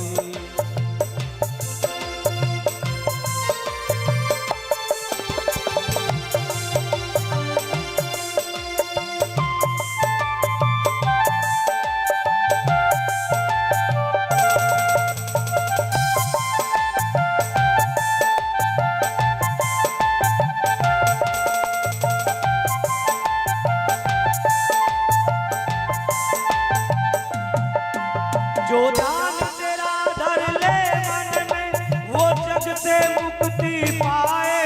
हरि ओम हरि ओम हरि ओम हरि ओम। सागर से उसकी नैया तू पल में पार उतारे, तू पल में पार उतारे। संकट में भक्तों में पड़कर तू भोले आप संभाले, शिव शंकर डमरू वाले, शिव शंकर भोले वाले। ओ शिव शंकर डमरू वाले, ओ शिव शंकर भोले वाले, शिव शंकर डमरू वाले, शिव शंकर भोले वाले। है धन्य तेरी माया जग में ओ दुनिया के रखवाले, शिव शंकर डमरू वाले, शिव शंकर भोले वाले, शिव शंकर डमरू वाले, शिव शंकर भोले वाले।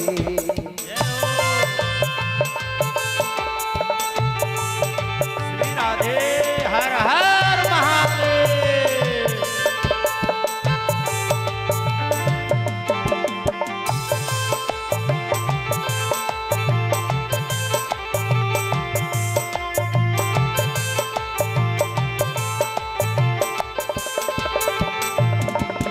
अब दृष्टि दया की भक्तों पे हे डमरू कर कर देना। हरि ओम हरि ओम हरि ओम हरि ओम। दृष्टि दया की भक्तों पे हे डमरू कर कर देना। भोले भोले भोले भोले। ऐसे नहीं, जरा दोनों हाथ उठा के सभी, दोनों हाथ उठा के ताली बजाते हमारे साथ कहेंगे भोले भोले भोले भोले भोले भोले भोले भोले। अब दृष्टि दया की भक्तों पर हे डमरू कर कर देना। भोले भोले भोले भोले। और भक्तों की और हम सबकी झोली गौरी शंकर भर देना, गौरी शंकर भर देना। अपना ही सेवक जान के हम चरणों में अपना ले, शिव शंकर डमरू वाले, ओ शिव शंकर डमरू वाले, शिव शंकर डमरू वाले, शंकर डमरू वाले। है धन्य तेरी माया जग में ओ दुनिया के रखवाले, शिव शंकर डमरू वाले, शिव शंकर डमरू वाले, शिव शंकर डमरू वाले, शिव शंकर डमरू वाले। भोले भोले भोले भोले भोले भोले भोले भोले भोले भोले भोले। शिव शंकर डमरू वाले, शिव शंकर डमरू वाले, ओ शिव शंकर डमरू वाले, शिव शंकर डमरू वाले, शिव शंकर डमरू वाले, शिव शंकर डमरू वाले, शिव शंकर डमरू वाले। बोलिए मृत्युंजय भगवान की जय हो। जब प्रार्थना किया बाड़ासुर तो भगवान भूत भावन भोलेनाथ कहने लगे कि मांगो क्या चाहिए। बाड़ासुर ने कहा प्रभु आपसे मुझे और कुछ नहीं, केवल एक वस्तु चाहिए, आपकी भक्ति बनी रहे। आपके प्रति मेरा जो भाव है तो अगाध भक्ति बनी रहे, मेरा मन आपके चरणों में लगा रहे, यही मुझे वरदान दीजिए। क्योंकि अभिमान आएगा तो मुझे नष्ट होना पड़ेगा, अभिमान ना आए। भगवान ने जैसे सुना कि इसका आप समर्पण है तो भगवान बड़े प्रसन्न हुए, बोले जो तुम मांगे वो तो मिलेगा ही, इसके साथ साथ में जाओ, आज से तुम हमारे सबसे प्रिय गणपति हैं, आप जो है एक गण बन जाओगे। इतना कह करके भगवान अंतर ध्यान होते हैं और आगे चल करके सुंदर वह गणों में सम्मिलित हो गया। कैसे हुआ? बोले कि पानी पैसों मिलत ही जानो अपनो मित्र। एक पानी होता है और एक पै माने दूध, दूध और पानी एक दूसरे से मित्रता किए, बोले भाई तुम अलग हो हम अलग है, एक काम करो चलो मित्र बन जाए। और जब मित्र बन जाएंगे तो हम तुमसे मिल जाएंगे, तुम हमसे मिल जाओगे, कि तो दोनों की कीमत बढ़ जाएगी, बढ़ जाएगी नहीं। आज भी देखते हो कि जब दूध आता है तो कैसा आता है, लेकिन दूध ने मित्रता करी किससे? जल से, और जल को बचाने के लिए जल ने मित्रता करी दूध से। तो दूध कहता है कि भाई हमारा साथ निभाओगे कि नहीं? तो जल कहता चिंता मत करो, मैं जल जाऊंगा पर तुझे बचाऊंगा, ऐसी मित्रता होगी। और आज भी जब दूध को उबाला जाता है तो जितना पानी होता है जल जाता है और दूध बच जाता है। उसी प्रकार बाणासुर कहता है कि प्रभु आपके चरणों में मेरी ऐसी रक्षा रहे, आप अपने वचनों को छोड़ देते हैं, आप प्रतिज्ञा को छोड़ देते हैं, लेकिन भक्ति की रक्षा कर लेते, बचा लेते हैं। कुछ ये हमारा स्वभाव होता है ना, कुछ लोग स्वभाव को छोड़ते नहीं हैं, कहते हैं कि हम देखो 70 साल के हो गए, हमारी आदत नहीं छूटी, स्वभाव नहीं छूटा, अब क्या छूटेगा। ये नहीं कहते कि हम छोड़ना ही नहीं चाहते थे। संसार में आप क्या नहीं छोड़ सकते हैं और आप क्या नहीं ले सकते। सकल पदार्थ यह जगमाही, कर्महीन नर पावत नाही। सभी पदार्थ आपको मिल सकते हैं और सभी पदार्थ आप छोड़ सकते हैं, ये आपके मन के ऊपर निर्भर है। एक बार एक राजा का बेटा ससुराल जा रहा था, विवाह हुआ, और जब विवाह होता है तो पहली बार ससुराल जा रहा था। जब ससुराल जा रहा था तो मन में भाव आया कि चल तो रहे हैं लेकिन पहली बार जा रहे हैं ससुराल में, पता नहीं कैसे सम्मान होगा, क्या स्वागत करेंगे। अब पहले के जो व्यवस्थाएं थी तो बड़ी विचित्र रहती थी, मजाक बहुत ज्यादा चलता था। हाँ, पता नहीं किससे क्या काम करवा लेते थे। अब तो खैर वो परंपरा बंद हो गई। उसे चिंता हुई तो बीच में उसे एक ब्राह्मण का मित्र बालक मिला, जो मित्र था। तो मित्र को बताया, बोले कि हम ससुराल जा रहे हैं। उन्होंने पूछा भाई आज बड़े तैयार होके जा रहे हो, कहाँ जा रहे हो? बोले ससुराल जा रहे हैं। बोले वाह बहुत अच्छी बात, जाना चाहिए, लेकिन पहली बार जा रहे हैं, थोड़ी डर है।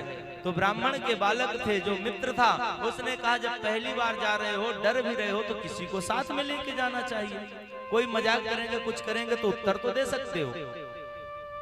बोले बात तो बिल्कुल सही है, तुमने बताया, लेकिन मैंने अभी तक ये विचार ही नहीं किया था। मुझे कौन मिले? तैयारी पूरी है, गाड़ी का रिजर्वेशन है, जाना निश्चित है।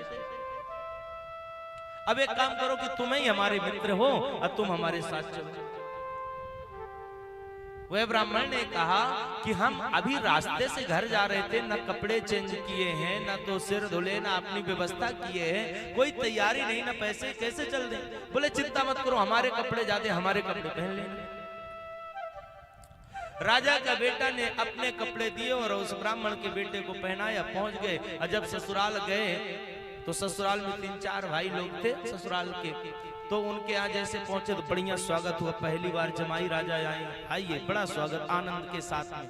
और जब स्वागत सत्कार हुआ तो जब सारी व्यवस्था हो गई तो उनकी सासू माँ ने पूछा कि महाराज बड़े अच्छे पधारे, बड़ा अच्छा लगा आप आए, लेकिन ये साथ में कौन है? तो उन्होंने परिचय दिया, हमारे बहुत परम मित्र हैं, बहुत साथ में रहे हैं, अनन्य प्रेम है, लेकिन ये कपड़े हमारे पहने। अब उसको बड़ा बुरा लगा, अपने ससुराल में लाके कहता है कपड़े हमारे पहने बड़े मित्र भी है, इनको लगेगा कि बताओ इनके पास कपड़े ही नहीं है क्या। जब वो चले गए तो धीरे से कहते क्यों मित्र, जब तुम्हें हमारी इतनी बेइज्जती ही करानी थी तो साथ में क्यों लेके आए, क्या हो गया। बोले तुम कह रहे हो कपड़े हमारे पहने, ससुराल वाले क्या सोचेंगे, इसके पास कपड़े भी नहीं है। बोले ठीक है नहीं कहेंगे, चिंता मत करो। अब दूसरे जब चाचा ससुर के यहाँ पहुंचे तो फिर वही स्वागत सत्कार हुआ, वही प्रश्न फिर उठा, महाराज बहुत अच्छा पधारे, बड़ा अच्छा लगा है, आनंद आ गया, ये साथ में कौन है। बोले ये हमारे परम मित्र हैं, साथ में खेले हैं, साथ में पढ़े, बहुत अच्छे हैं, साथ में रहते हैं, पर ये कपड़े अपने पहने। बड़ी विचित्र बात हो गई। बोले कि भाई जब कोई कपड़े की बात पूछते नहीं है तो बताते क्यों हो कि हमारे हैं कि इनके हैं। ये तो ऐसे संशय हो गया ना कि अपने पहने मतलब कुछ बात है। तीसरे जगह जब जाते हैं तो फिर वही स्वागत सत्कार हुआ, फिर वही व्यवस्था हुई, वही प्रश्न आया, महाराज बहुत अच्छा पधारे, जे कौन है। बोले हमारे परम मित्र हैं, साथ में रहते हैं, कोई कष्ट होता है, सुख दुख होता है तो तुरंत हम मिल जाते हैं, लेकिन इनसे कपड़े के बारे में मत कहना कुछ। अब वो चूंकि स्वभाव था, कोई पूछता नहीं, हमारा स्वभाव पड़ जाता है, भाव आ जाते हैं, कोई कुछ कहे या न कहे हम अपने से कहने लगते हैं। बाणासुर से कहते हैं उसका एक स्वभाव बना। अब भगवान का स्वभाव क्या है, वो भक्तों के ऊपर सदा पवित्र भाव से उसे मुक्त कर देते, ये भगवान का स्वभाव है। ये भगवान अपना प्रभाव नहीं दिखाते। किसी ने पूछा था, बोले कि महाराज भगवान कृष्ण में लक्ष्मी जी के पास में जब जाते हैं तो लक्ष्मी में और राधा में अंतर क्या है, द्वारिका में और ब्रज में अंतर क्या है, वृंदावन में और मथुरा में अंतर क्या है, काफी प्रश्न थे। आचार्य जी ने कहा, बोले कि वृंदावन में और मथुरा में अंतर ये है कि वृंदावन में ठाकुर जी अपने स्वभाव से रहे हैं और मथुरा जब गए हैं तो अपने प्रभाव से गए। स्वभाव में क्या है, बोले स्वभाव होता है कि यदि हमें घर का कोई काम भी करना पड़े तो हम सहभागिता निभाएंगे, जैसे कपड़े मिले वैसे हम कपड़े पहन करके सहभागिता निभाएंगे। कोई जल मांगता है तो हम जल दे देंगे, कोई कहता है साग की व्यवस्था नहीं तो हम उसका सहयोग कर देंगे। लेकिन जब ऑफिस जाएंगे और नौकरों के बीच में रहेंगे तो प्रभाव रहेगा। पानी बगल में रखा है और पानी पीना तो इसके बाद भी नौकर को आवाज देंगे, क्यों भैया पानी पिलाना, वो प्रभाव है, वो स्वभाव नहीं है। वहां अपने धर्म का, अपने प्रभाव का सम्मान भी रखना। तो भगवान जब ब्रज से निकले, ब्रज तो उनका घर था, वो स्वभाव से राधा रानी के साथ, वहां सब गोप लोग कहते थे आओ कन्हैया दो दो हाथ हो जाए, तो चलो हो जाए। जूठन खाते थे, हाथ में करपात्री बन करके वही प्रसाद को पाए हैं, लेकिन बाहर निकले हैं तो राजसी रहे हैं। तो महाराज स्वभाव और प्रभाव है, भगवान का स्वभाव है कि भक्तों के ऊपर कृपा करना। भक्त एक बार भी किसी तरह से आ गया और एक बार कह दिया कि प्रभु मैं आपका हूं, तो भगवान सारे अपराध को छोड़ देते हैं। गोस्वामी तुलसीदास जी ने बड़ी सुंदर बात लिखी है कि प्रणत पाल रघुवंश मणि अकरुणा सिंधु खरा, गए शरण प्रभु राखी है सब अपराध विसार। ये भगवान का स्वभाव है। बाणासुर को सुंदर गणों का अधिपति बना दिए और बना करके अंतर ध्यान हो जाते हैं। आगे चल करके सनत कुमार से व्यास जी ने पूछा कि महाराज महिषासुर नाम का एक दैत्य था, अब महिषासुर का बेटा हुआ गजासुर। अच्छा, इनके नाम का भी असर होता है, हमारे आप में सबका प्रभाव होता है। अभी एक बहन जी हमसे ठीक 12 बजे 1 बजे कह रही थी, बोले महाराज जी आप जो है तो कथा से बच्चों के प्रति एक सद्भाव कहने की बात करिए। आज हमारे माता पिता ने जो संस्कार दिए उसका परिणाम है कि हम यहाँ इतने लोग बैठ करके कथा सुनते हैं। पर जो नए बच्चे हैं, इन बच्चों को एक चौपाई याद नहीं आती है, नए बच्चों को रामायण का अर्थ नहीं समझ में आता है, नए बच्चों को गीता क्या है, भगवान कृष्ण के पिता कौन है, राम के पिता कौन, ये हमें बताना पड़ता है कि राम जी हमारे इष्ट हैं। और जब आज हम संस्कार नहीं देंगे तो कल ये हमारे धर्म से अलग हो जाएंगे, और जब धर्म से अलग हो जाएंगे तो इनका मार्ग अलग हो जाएगा और ये अंधकूप की तरफ गिरेंगे। ये बात उनकी हमको बड़ी अच्छी लगी, बात भी बिल्कुल सही है।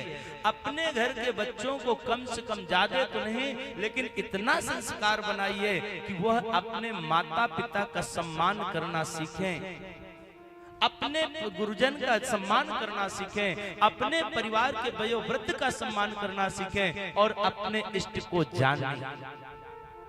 इतना तो कहना चाहिए, इतना बनाना चाहिए, ये अच्छी बात है। रामायण में क्या चीज है, रामायण कितनी श्रेष्ठ है। रामायण शब्द में जब जिस समय गोस्वामी तुलसीदास जी ने लिखा था तो बोले कि रामायण शब्द लिखा रामायण, इसका अर्थ हुआ कि भैया राम माने परमात्मा, अयन माने देखना। आप परमात्मा को देखो, आए किस लिए हो? हम आप सब एक मेहमान हैं, अब मेहमान बनकर के आए हैं। जितने दिन के लिए जितने श्वास देकर के ठाकुर जी ने भेजा है उससे ज्यादा एक भी नहीं हो सकती है। और किस काम के लिए आए हैं ये हमें याद होना चाहिए। हमें यही नहीं पता कि हम आए किस लिए, कर क्या रहे हैं और जाएंगे तो उत्तर क्या देंगे। कोई पिताजी यहाँ से भेजें बेटे को जाओ बाहर पढ़ाई करो और बाहर जा करके बच्चा जब कर्म से हीन होकर के लौटता है उसे पता ही नहीं पिताजी हमको भेजे किस लिए। आकर के जब पिताजी पूछते क्या किए हो, फेल कैसे हो गए, उसके मुंह छिपाने के अलावा कोई रास्ता नहीं होता है। इसी तरह उस परमात्मा के पास जब हमें वापस जाना है तो याद रहे हम आए किस लिए हैं, कर क्या रहे हैं और जाएंगे तो उत्तर क्या देंगे, ये हमें मालूम होना चाहिए। और जब मालूम होगा तभी सद्मार्ग में। गोस्वामी तुलसीदास जी ने कहा रामायण, राम में परमात्मा है, राम को देखो। समझ में नहीं आया, बोले राम को देखे कैसे, तो दूसरा शब्द लिखे रामचरितमानस, 3 भाग में काट दिए। राम माने परमात्मा, चरित माने चरित्र, अब मानस माने जीवात्मा। आपके चरित्र के ऊपर निर्भर है। छत में जाना है तो सीढ़ी चाहिए और उस सीढ़ी आपकी चरित्र की सीढ़ी है। यह तो इतना सुंदर आपका चरित्र हो कि आपके चरित्र रूपी सीढ़ी में पैर रख करके राम जी आपसे मिलने आ जाएं, या आप ही अपने चरित्र रूपी सीढ़ी में पैर रख करके परमात्मा से मिलने चले जाएं। नहीं समझ में आया तो तीसरा उदाहरण दिए। रामायण कोई पोथी नहीं है, कोई कागज नहीं है, वो तो ग्रंथ है, साक्षात राम जी विद्यमान है उसमें। तो तीसरी बात लिखते हैं रामायण का जो प्रारंभ किए तो बोले उसमें चौपाई से प्रारंभ करते हैं। जो रामायण पढ़ते हैं तो पहले क्या आया, चौपाई। और चौपाई का मतलब होता है 4 पैर वाली कामधेनु रूपी गाय। गाय के कितने पैर हैं, 4 है। तो रामायण को कहते हैं कि ये 4 पैर वाली कामधेनु रूपी गाय आपके पास में आ गई है। आप घर में ला करके रख लीजिए, उनके दर्शन करिए। तो बोले कि महाराज गाय तो ले आए हो, रख लियो, तो रखने से काम नहीं चलेगा। तो चौपाई के बाद क्या आता है, पढ़ते हैं जो क्या आता भैया, दोहा।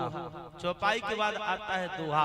गाय को ला करके रखे हो, रामायण को ला करके रखे हो तो उसको दुहो, उसको पढ़ो। ये नहीं कि ला करके रख दिए नाम के लिए। अच्छा जब दुहोगे पढ़ोगे तो निकलेगा क्या, उसके बाद दोहा के बाद क्या आता है, छंद।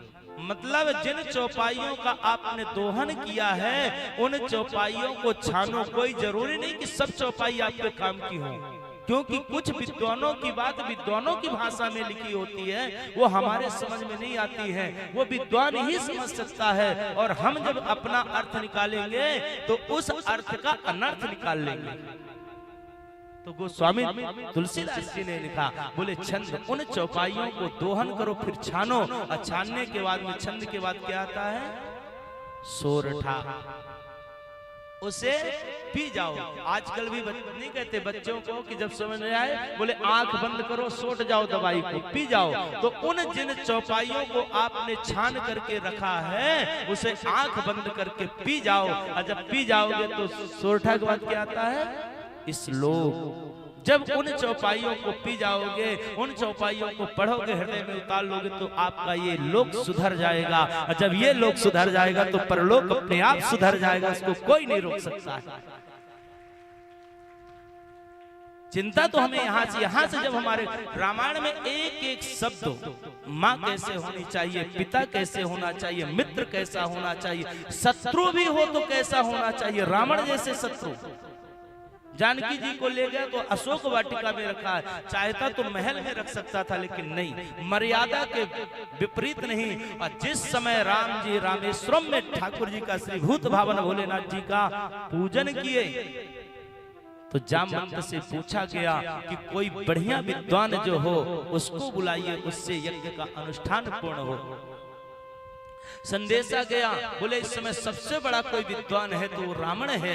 रावण के पास जब गया संदेशा तो रावण ने कहा कि हम जाएंगे, पूजा कराएंगे, लेकिन जजमान के पूजन में कोई त्रुटि ना हो, कमी ना हो, ये आचार की व्यवस्था है। यदि कमी है तो आचार ले जाकर के पूरा करें और उस जजमान का कल्याण हो। तो बोले जब तक धर्म पत्नी नहीं रहेंगी तब तक यज्ञ पूर्ण नहीं होगा। तो रावण ने जानकी जी को विमान में बैठा करके ले गया और ले जाकर के रामेश्वरम में बैठा करके पूजन कराया। और पूजन कराने के बाद फिर उसी तरह कहा कि अब पूजन हो गया। राम जी से पूछा क्या चाहिए, बोले कि मैं, हे महाराज, हे ब्राह्मण देवता, मैं अपने शत्रु लंकाधिपति रावण से विजय प्राप्त करने के लिए रामेश्वरम की स्थापना किया। और रावण कहता है कि जाओ विजय भव, आशीर्वाद दिया और जानकी जी को लेकर के पुनः गया। इस तरह का शत्रु भी कैसा होना चाहिए रामायण से हमें मिलता है। इन रामायण को आज हम लोग पढ़ते नहीं, बच्चों से पूछ लिया जाए तो एक चौपाई नहीं आती है। हमें प्राय जब कुछ करे या न करे संस्कारवान जरूर बनाना चाहिए। आपके बच्चे, हमारे बच्चे यदि संस्कार विहीन हो गए तो जीवन भर रोएंगे, और संस्कार मिल गया तो धन भले कम हो, लेकिन धर्म है तो धर्म के सहारे वो जी लेगा, लेकिन धर्म नहीं है तो धन के सहारे नहीं जी सकता है। राक्षसों के पास में, सबके पास में धन बहुत था, बल भी बहुत था, तपस्या कर करके सब बल को प्राप्त किए, लेकिन बल को उपयोग कैसे करना ये बुद्धि नहीं थी, ये ज्ञान नहीं था। और जब वो ज्ञान नहीं था, इसी के कारण सबका विनाश हुआ। वो बुद्धि कहां से मिलेगी, वो ज्ञान कहां से मिलेगा। सनकादिक ऋषियों ने जब पूछा तो सूत जी कहते हैं कि यह बुद्धि, ये ज्ञान हमारे वेदों से मिलता है, हमारे शास्त्रों से मिलता है। जब हम शास्त्र को पढ़ते हैं तो शास्त्र ये हमें बताता है कि कौन से मार्ग चलना। उस परमात्मा की कृपा हुई, महिषासुर का पुत्र हुआ गजासुर। और जब गजासुर होता है तो इतना तप किया कि अपने एक पैर के अंगूठे से खड़ा हो गया। मस्तक से तेज के कारण उसका ललाट जो है जलने लगा। सब देवता घबरा जाते हैं। ब्रह्मा जी के पास गए, ब्रह्मा जी आए, कहो किस लिए तप कर रहे हो। बोले कि महाराज मुझे एक वरदान दीजिए कि जिससे मेरी मृत्यु ना हो। जितने राक्षस हुए, एक नहीं, सबने वरदान में एक ही वस्तु मांगी है, मैं मरूं नहीं। और सबको यही वरदान नहीं मिला है कि तुम अमर नहीं हो सकते। ब्रह्मा जी ने कहा मेरे पास ये व्यवस्था नहीं है कि तुम मरो नहीं, हम स्वयं अमर नहीं तो तुम्हें क्या देंगे, हमारे दुकान में जो होगा वही तो देंगे, और कुछ भी मांग लो, लेकिन अमर होने की व्यवस्था नहीं है। गजासुर ने कहा तो ठीक है, मैं किसी स्त्री और पुरुष से न मरूं। बोले ये भी असंभव, भगवान को कष्ट होगा। बोले कि तुम्हारे जितने मनोकामना ये पूर्ण होगी, मृत्यु होगी, कैसे होगी ये नहीं। बोले ठीक है, साधारण स्त्री पुरुष से न मरूं, मारे तो जब भी मेरी मृत्यु हो तो केवल एक ब्रह्म द्वितीयो नास्ति, जो परम ब्रह्म परमात्मा वो शिव है, शिव के द्वारा ही मृत्यु हो, बाकी किसी से मृत्यु ना हो। वरदान दे करके ब्रह्मा जी चले गए। आगे चल करके और वह राज्य किया, और राज्य करने के बाद में उसकी बुद्धि भ्रष्ट हुई। जिस दिन से हम ब्राह्मण का, गाय का, देवताओं का, संतों का अपमान करना प्रारंभ कर दें, या हम करें या हमारा परिवार करे, उस दिन से समझ लेना चाहिए कि आज से हमारे परिवार विनाश की ओर जाना प्रारंभ हो गया। क्यों? क्योंकि परमात्मा आते ही है किसके लिए? बोले विप्रधेनु सुर संत हित लीन मनुज अवतार निज इच्छा निर्मित तनु कृपा सिंधु करता। भगवान आते क्यों हैं? बोले ये आते इसीलिए हैं, निज इच्छा के अनुसार आते हैं। हम लोग परीक्षा में, दूसरे की इच्छा में मनुज अवतार धारण करते हैं भगवान इसी के लिए। जैसे बात आई तो गजासुर धीरे धीरे जाता है और धन पाकर के अभिमान हुआ। अभिमान आया तो ब्राह्मणों को सताना प्रारंभ कर दिया, संतों का अपमान करना प्रारंभ कर दिया, वेद का अपमान करना प्रारंभ कर दिया। बोले कि शक्ति जो मिलती है देवताओं को ये वेदों से मिलती है, वेद मंत्रों से मिलती है। वेद मंत्रों का अपमान करना प्रारंभ कर दिया। सब देवता जाते हैं और जाकर के शिव जी से स्तुति करते हैं कि हे भगवान, हे दीनानाथ, अब आप ही हमारे रक्षक हैं। क्यों? क्योंकि ये जो राक्षस है, राक्षस का स्वरूप क्या बताएं? रामायण में गोस्वामी तुलसीदास जी लिखे, हम लोग तो जिनके बड़े बड़े दांत हो जाते हैं, बड़े बड़े बाल हैं, उन्हें राक्षस मानते हैं। भैया ये राक्षस है। लेकिन गोस्वामी तुलसीदास जी ने लिखा है कि गुरु पितु मातु न मानहि देवा, साधु न संत करावहि सेवा, जिनके यह आचरण भवानी, ते जानहि निश्चर सम प्राणी। जो निशाचर है वो ये है जो माता पिता का सम्मान नहीं करते हैं, गुरु का सम्मान नहीं करते हैं, अपने से बड़ों का अपमान करते हैं, उनसे सेवा कराते, ये है राक्षस। यही भाव गजासुर के आए। और जैसे वो जाकर के अपमान करना संतों का, महात्माओं का, देवताओं का करने लगा, सब संत महात्मा मिलकर के गए और जाकर के गजासुर के बात को भगवान भूत भावन से कहे कि प्रभु, देव देव महादेव तब भक्तों सि सर्वथा, जाने तुम त्रिवेशानां त्रिशूलेन स्मरहारिणम्। देव देव महादेवो तब भक्तों से सर्वथा, हे देवों के देव महादेव, आप भक्तों की सदा रक्षा करने वाले हमारी भी रक्षा कीजिए। भगवान को क्रोध आया, भूत भावन भोलेनाथ जी वहीं पर तुरंत प्रकट हो जाते हैं और प्रकट होकर के अपने त्रिशूल से गजासुर का उद्धार करते हैं।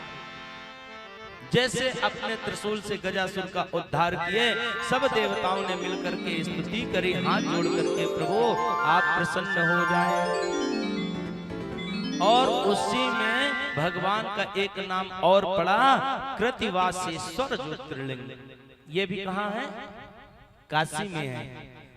वहां जब जाते हैं तो ये बहुत सारे भगवान के शिवलिंग हैं, उनके भी दर्शन करना चाहिए। और भगवान उन्हें कृतिवासेश्वर ज्योतिर्लिंग के रूप में स्थापित हुए। सब लोगों ने प्रार्थना किया, महाराज आज से हमारा प्रार्थना है, निवेदन है। गजासुर भी है तो जब मरने के बाद भी जब अंतिम क्षण हुआ तो उसने प्रार्थना किया था, प्रभु मेरा एक निवेदन और है, क्या आपका मैं भक्त भी हूँ, गलती किया तो अपराध मिला, तो जो मेरा चमड़ा है, चर्म है, इसे आप स्वीकार करें, मैं तो जा ही रहा हूं। भगवान ने उसके चमड़े को, चर्म को स्वीकार किया तो भगवान का एक और नाम पड़ा व्याघ्रेश्वर शिवलिंग, वहीं पर और है, व्याघ्र के रूप में आते हैं और सभी तीर्थवासियों का कल्याण करते हैं। बोले भक्तवत्सल भगवान की जय हो। आगे चल करके भगवान भूत भावन भोलेनाथ जी के अनन्य भक्त जो हैं वो सब भगवान की शरण में जाते हैं और कोई न कोई तैयार होकर के आ जाता है। गजासुर का वध होता है तो कुमार संत कुमार कहते हैं व्यास जी, बाद में एक बिदल और उत्पल दो राक्षस और उत्पन्न हो गए। ये भी क्या करते हैं, तीनों लोक को जीत लेते हैं और जीतने के बाद में देवताओं के ऊपर आक्रमण किए। जब देवताओं के ऊपर आक्रमण करते हैं तो देवता पहुंचे फिर भोलेनाथ जी के पास, प्रभु इनका भी उद्धार करिए। भगवान ने कहा हमारे द्वारा इनकी मृत्यु नहीं लिखी। किसके द्वारा है? बोले इन्हें कोई देवी जी मार सकती है। अब देवी जी कहां से लाएं? भक्त भी बड़े निराली होते हैं, तो बोले प्रभु आपके बगल में जो देवी जी बैठे इन्हीं को बोल दो तो मार दे। अब कौन से देवी जी को हम ढूंढे? बोले कि देवी जी मार तो दे, लेकिन देवी जी के पास में भी जब शक्ति हो तब ना। तो बोले शक्ति कैसे मिलेगी? बोले आराधना करो, नाम जप करो। और जब भगवान का नाम उच्चारण करते हैं तभी तो शक्ति प्राप्त होती है। दोनों भ्रमण करने लगे।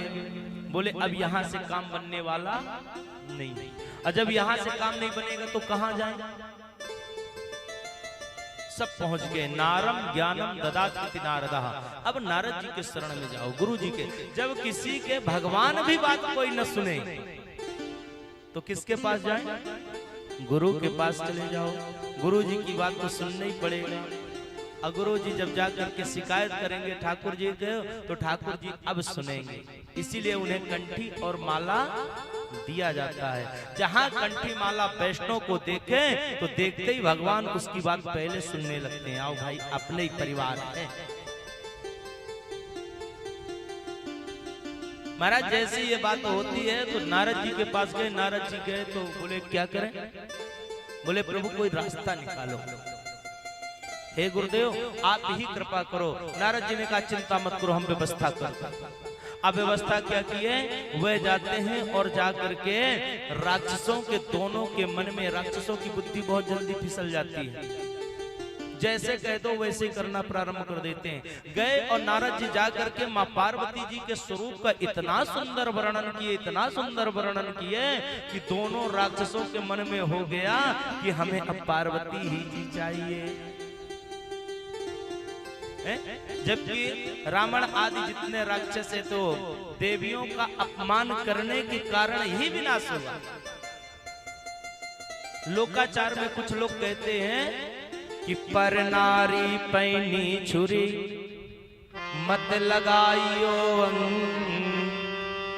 दस हो शीस रावण के गए पर नारी के संग। आप यदि धर्म से अधर्म की ओर जाते हैं तो आपका आयु जो है वो गारंटी खत्म हो जाती है। धर्म, कर्म, जन, धन, मान, सम्मान ये सब नष्ट हो जाता है। महाराज नारद जी गए और जाकर के दोनों राक्षसों से कहते हैं देखो पार्वती जी का स्वरूप कितना सुंदर है। आपके यहाँ सब कुछ है लेकिन देवी जी नहीं है अच्छी। और राक्षसों का स्वभाव होता है कि दूसरी की देवी ज्यादा प्रिय लगती है। अपनी भले कितनी भी सुंदर हो पर उनको छोड़ करके दूसरे की बड़ी प्रशंसा करेंगे। ये स्वभाव होता है राक्षसी प्रवृत्ति का। तो जैसे ये बात को देखते हैं तो देखते हो दोनों राक्षसों कामातुर हो गए। कामातुर होकर के जैसे जाते हैं और ऊपर आकाश मार्ग से जाते हैं और यहाँ भोलेनाथ जी के पास जाकर के नारद जी कहते प्रभु मैंने अपना काम कर दिया, अब आप जानो, आपकी लीला। मेरा काम है मार्ग तक। जिस प्रकार है इस कथा में कोई यदि नहीं आता तो आपका काम है लेके आना, ये आपकी जिम्मेदारी है। और आप उसको वहां तक ले जा करके छोड़ दिए। अब वो कैसे यहाँ रुकता वो व्यास जी का काम है। वो इस बात को उनको समझा पाते हैं, उनके हृदय में कैसे ठाकुर जी को स्थापित करते, ये उनका काम है। भगवान के प्रति उनका प्रेम कैसे जागृत होगा ये गुरु का काम है। पर कोई यदि मार्ग से भटका हुआ है, रास्ते से भटक चुका है तो उसका जो हमें मिले तो हमारा कर्तव्य है, कर्म है, हमारा स्वभाव है, हमारा ये प्रभाव होना चाहिए कि हम उसे ले जा करके वहां तक पहुंच जाए। फिर इलाज गुरु करे। नारद जी कहते हैं प्रभु मैंने अपना काम करा है, अब आगे के काम आपका है। भगवान ने कहा चिंता मत करो, आपने उनके मन में ये भाव भर दिए ना, आगे हम देखेंगे। और एक दिन दोनों राक्षस निकले, नीचे सुंदर उपवन था, बगीचा था, और उसी बगीचे में माँ पार्वती जी गेंद लेकर के खेल रही थी। भोलेनाथ जी ने क्रीड़ा करने की लीला रची, माँ पार्वती और भोलेनाथ जी दोनों खेल रहे थे। जैसे खेल रहे थे उसी समय दोनों राक्षसों ने देखा और देख करके वहीं पर आए और भगवान भोलेनाथ जी वहां से धीरे से अलग हो गए। जैसे भोलेनाथ जी अलग हुए तो माँ पार्वती जी डर गई और डरने के बाद में वही गेंद उठाई और उठा करके राक्षस के ऊपर मारी। उसी गेंद से दोनों का प्राणांत हो गया और उसी गेंद से सुंदर ज्योतिर्लिंग प्रकट हो गया। और वह भगवान भोलेनाथ जी का ज्योतिर्लिंग कौन सा हुआ? कंदुकेश्वर ज्योतिर्लिंग के रूप में प्रकट हो गए। बोले भूत भावन भोले भगवान की। ये भी महाराज कहाँ है? ये भी काशी में ही है। काशी में बहुत ज्योतिर्लिंगों का कथा है शिव पुराण में। कंदुकेश्वर के रूप में भगवान वहां पर प्रकट हुए। जो जाते हैं और वहां दर्शन करते हैं तो उनकी सभी मनोकामनाएं भूत भावन भोलेनाथ जी पूर्ण करते हैं। देवताएं बड़े प्रसन्न हो गए और देवताओं को लगा कि देखिए भगवान भूत भावन कैसे हमारी रक्षा करते हैं। जब जब कोई कष्ट होता है तब भगवान कोई न कोई रास्ता निकाल करके मार्गदर्शन दे देते हैं। सब भक्तों ने मिल करके और कहते हैं आओ महिमा गाते हैं भोलेनाथ जी की, और सुंदर उनके महिमा में हम डूब जाएं। जो हमारा हित करे उनका स्मरण हमारा सदा बना रहना चाहिए, विस्मरण नहीं होना चाहिए। स्मरण रहेगा तो ठाकुर जी भी हमारी रक्षा करते रहेंगे। भूत भावन भोलेनाथ जी बड़े दयालु हैं, बड़ी रक्षा करते हैं, इसलिए हमारा मन भगवान के चरणों में रहे। और आइए हम आप सब मिलकर के भोलेनाथ जी से प्रार्थना करें कि प्रभु ये राक्षसों की जो कथा हम सुन रहे हैं तो हमारे आसपास भी कोई राक्षसी प्रवृत्ति का हो, स्वभाव का हो, तो उसका भी आप इसी प्रकार उद्धार करें और उसके मन में आप अपनी भक्ति और भक्ति रज को प्रकट कर दें। आइए बड़े भाव से सुंदर भोलेनाथ जी की स्तुति करते हैं। बोले शंकर भगवान की जय हो। आओ महिमा गाएं भोलेनाथ की जय हो। भक्ति में खो जाए भोलेनाथ की। ऐसे न जरा दोनों हाथ उठा के ताली बजाते हुए, और ये सावन का महीना भगवान भोलेनाथ के चरणों में समर्पित रहता है भक्ति भाव के साथ। और कहना है आओ महिमा गाएं भोलेनाथ की, भक्ति में खो जाए भोलेनाथ की। आओ महिमा गाए भोलेनाथ की, भक्ति में खो जाए भोलेनाथ की। भोलेनाथ की जय, शंकरनाथ की जय, गौरीनाथ की जय, दीननाथ की जय। आओ महिमा गाए भोलेनाथ की, भक्ति में खो जाए भोलेनाथ की। आओ महिमा गाए भोलेनाथ की, भक्ति में खो जाए भोलेनाथ की। भोलेनाथ की जय, शंभुनाथ की जय, गौरीनाथ की जय, दीननाथ की जय। आओ महिमा गाए भोलेनाथ की, भक्ति में खो जाए भोलेनाथ की।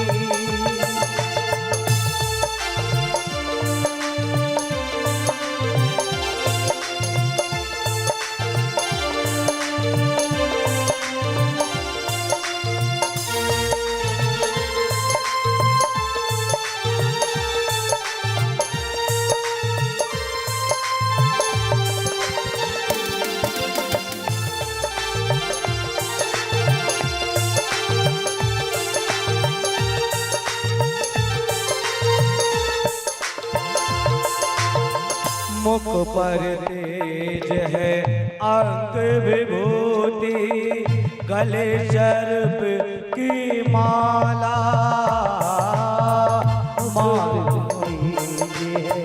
अंग विभूति, गले सर्प की माला।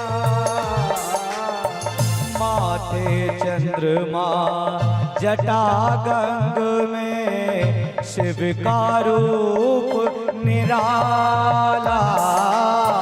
माथे चंद्रमा जटा गंग में, शिव का रूप निराला।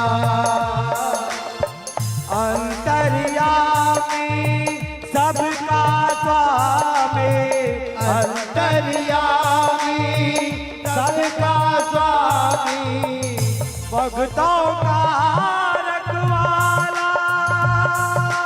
तीनों लोक में बांट रहा, तीनों लोक में बांट रहा ये दिन रात उजाला। जय बोलो भोलेनाथ की, मुक्ति में खो जाए भोलेनाथ की। ओ जय बोलो भोलेनाथ की, भक्ति में खो जाए भोलेनाथ की। भोलेनाथ की जय, शंभुनाथ की जय, गौरीनाथ की जय, दीनानाथ की जय। आओ महिमा गाए भोलेनाथ की, भक्ति में खो जाए भोलेनाथ की।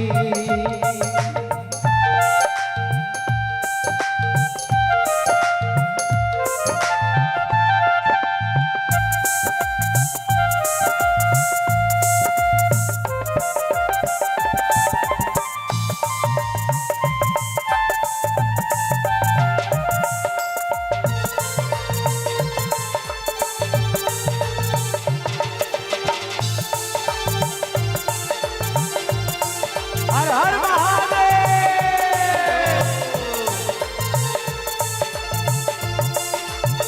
पी के भंग तरंग में जब जब भोला शंकर आए, पी कर भांग तरंग जब जब भोला शंकर आए। हाथ में अपने डमरू लेकर नाचे और नचाए। हाथ में अपने डमरू लेकर नाचे और नचाए। जो भी श्रद्धा और भक्ति की, जो भी श्रद्धा और भक्ति की, मन में जोत जलाए। मेरा भोला शंकर उत्पत, मेरा भोला शंकर उत्पत अपना प्यार लुटाए। बोलो जय बोलो भोलेनाथ की, भक्ति में खो जाओ भोलेनाथ की। ओ जय बोलो भोलेनाथ की, भक्ति में खो जाओ भोलेनाथ की। भोलेनाथ की जय, शंभुनाथ की जय, गौरीनाथ की जय, दीनानाथ की जय। आओ महिमा गाए भोलेनाथ की, भक्ति में खो जाए भोलेनाथ की। ओ आओ महिमा गाए भोलेनाथ की, भक्ति में खो जाए भोलेनाथ की। ओ आओ महिमा गाए भोलेनाथ की, भक्ति में खो जाए भोलेनाथ की। भोलेनाथ की जय, शंभुनाथ की जय, भोलेनाथ की जय, शंभुनाथ की जय, गौरीनाथ की जय, दीनानाथ की जय। आओ महिमा गाए भोलेनाथ की, भक्ति में खो जाए भोलेनाथ की, आओ महिमा गाए भोलेनाथ की, भक्ति में खो जाए भोलेनाथ की, आओ महिमा गाए भोलेनाथ की, भक्ति में खो जाए भोलेनाथ की। बोले शंकर भगवान की जय हो। सब देवता मिलकर के भगवान की सुंदर महिमा का गान करने लगे। भगवान बड़े प्रसन्न हुए। भगवान सबको आशीर्वाद दिए, चिंता मत करो, जब जब कष्ट होगा तो हम व्यवस्था भी करेंगे। अंतर ध्यान हो। सोनकादिक ऋषियों ने पूछा सूत जी महाराज से और नंदकेश्वर महाराज से श्री सनत कुमारों ने पूछा, बोले महाराज भोलेनाथ जी के जीवन में इतनी सारी विचित्रताएं हैं और इसके बाद भगवान भूत भावन प्रसन्न कैसे रहते हैं? इनके परिवार में लड़ाई झगड़ा तो होता होगा, क्योंकि कलयुग में तो देखो तो जिसके घर में कुछ न कुछ कलह मचाए रहते हैं। पहले से कहीं न कहीं परंपरा तो होगी, तो भूत भावन भोलेनाथ जी तो और ज्यादा लड़ते होंगे। सूत जी मुस्कुराए, बोले इसका उत्तर नारद जी को मिला था। नारद जी के मन में ये जिज्ञासा उत्पन्न होती है, संतों का ये काम है। यही श्रीमद् भागवत महापुराण में कृष्णा अवतार में नारद जी के मन में जिज्ञासा हुई थी कि भगवान के 16,108 विवाह हुए हैं, तो सब में अलग अलग रहते होंगे तो लड़ाई भी तो होती होगी। तो जा करके देखे थे कि ये रहते कैसे हैं, इनका परिवार कैसे चलता है। लोग अपनी चिंता कम करते हैं, पड़ोसी की चिंता ज्यादा करते हैं। एक जगह दो पति पत्नी थे, शिक्षक थे। अब शिक्षक थे तो वो पढ़े लिखे थे, धर्म पत्नी मिल गई थोड़ी से कम पढ़े लिखे वाली। और जब कम पढ़े लिखे वाली मिल गई तो दोनों के विचार नहीं मिलते थे। दाम्पत्य जीवन चलाने के लिए विचार मिलना चाहिए, स्वभाव मिलना चाहिए, तभी चलेगा। एक दूसरे के ऊपर जब तक विश्वास नहीं होगा, एक दूसरे के ऊपर जब तक श्रद्धा नहीं होगी, तब तक उस घर में खटापटी होती रहेगी। अब वो पढ़े लिखे थे तो अपने विचार से काम करते थे, देवी जी को अपना भाव, दोनों का तालमेल नहीं खाता था। तो जब तक स्कूल में रहे तो आनंद से रहे, और घर में आए तो खूब हंसी की आवाज आई, आनंद के साथ में मुस्कुराहट, हंसी। अब उनकी हंसी देख करके पड़ोसी को बड़ा कष्ट हो रहा था। पड़ोसी ने कहा कि आपके पास ऐसा कौन सा मंत्र है, आपके पास ऐसा कौन सा यंत्र है, आपके पास ऐसे कौन सा तप है, आपने कौन सा यज्ञ पूजा करी है कि आप नित्य हंसते रहते हैं और हम नित्य रोते रहते हैं? ये कोई उपाय बताओ। बोले तुम क्यों रो रहे हो भाई, तुम भी हंसो, तुमको कोई मना किया क्या? बोले हमारी देवी जी थोड़ी सी खतरनाक मिल गई है, तालमेल नहीं खाता है तो लड़ाई होती रहती है।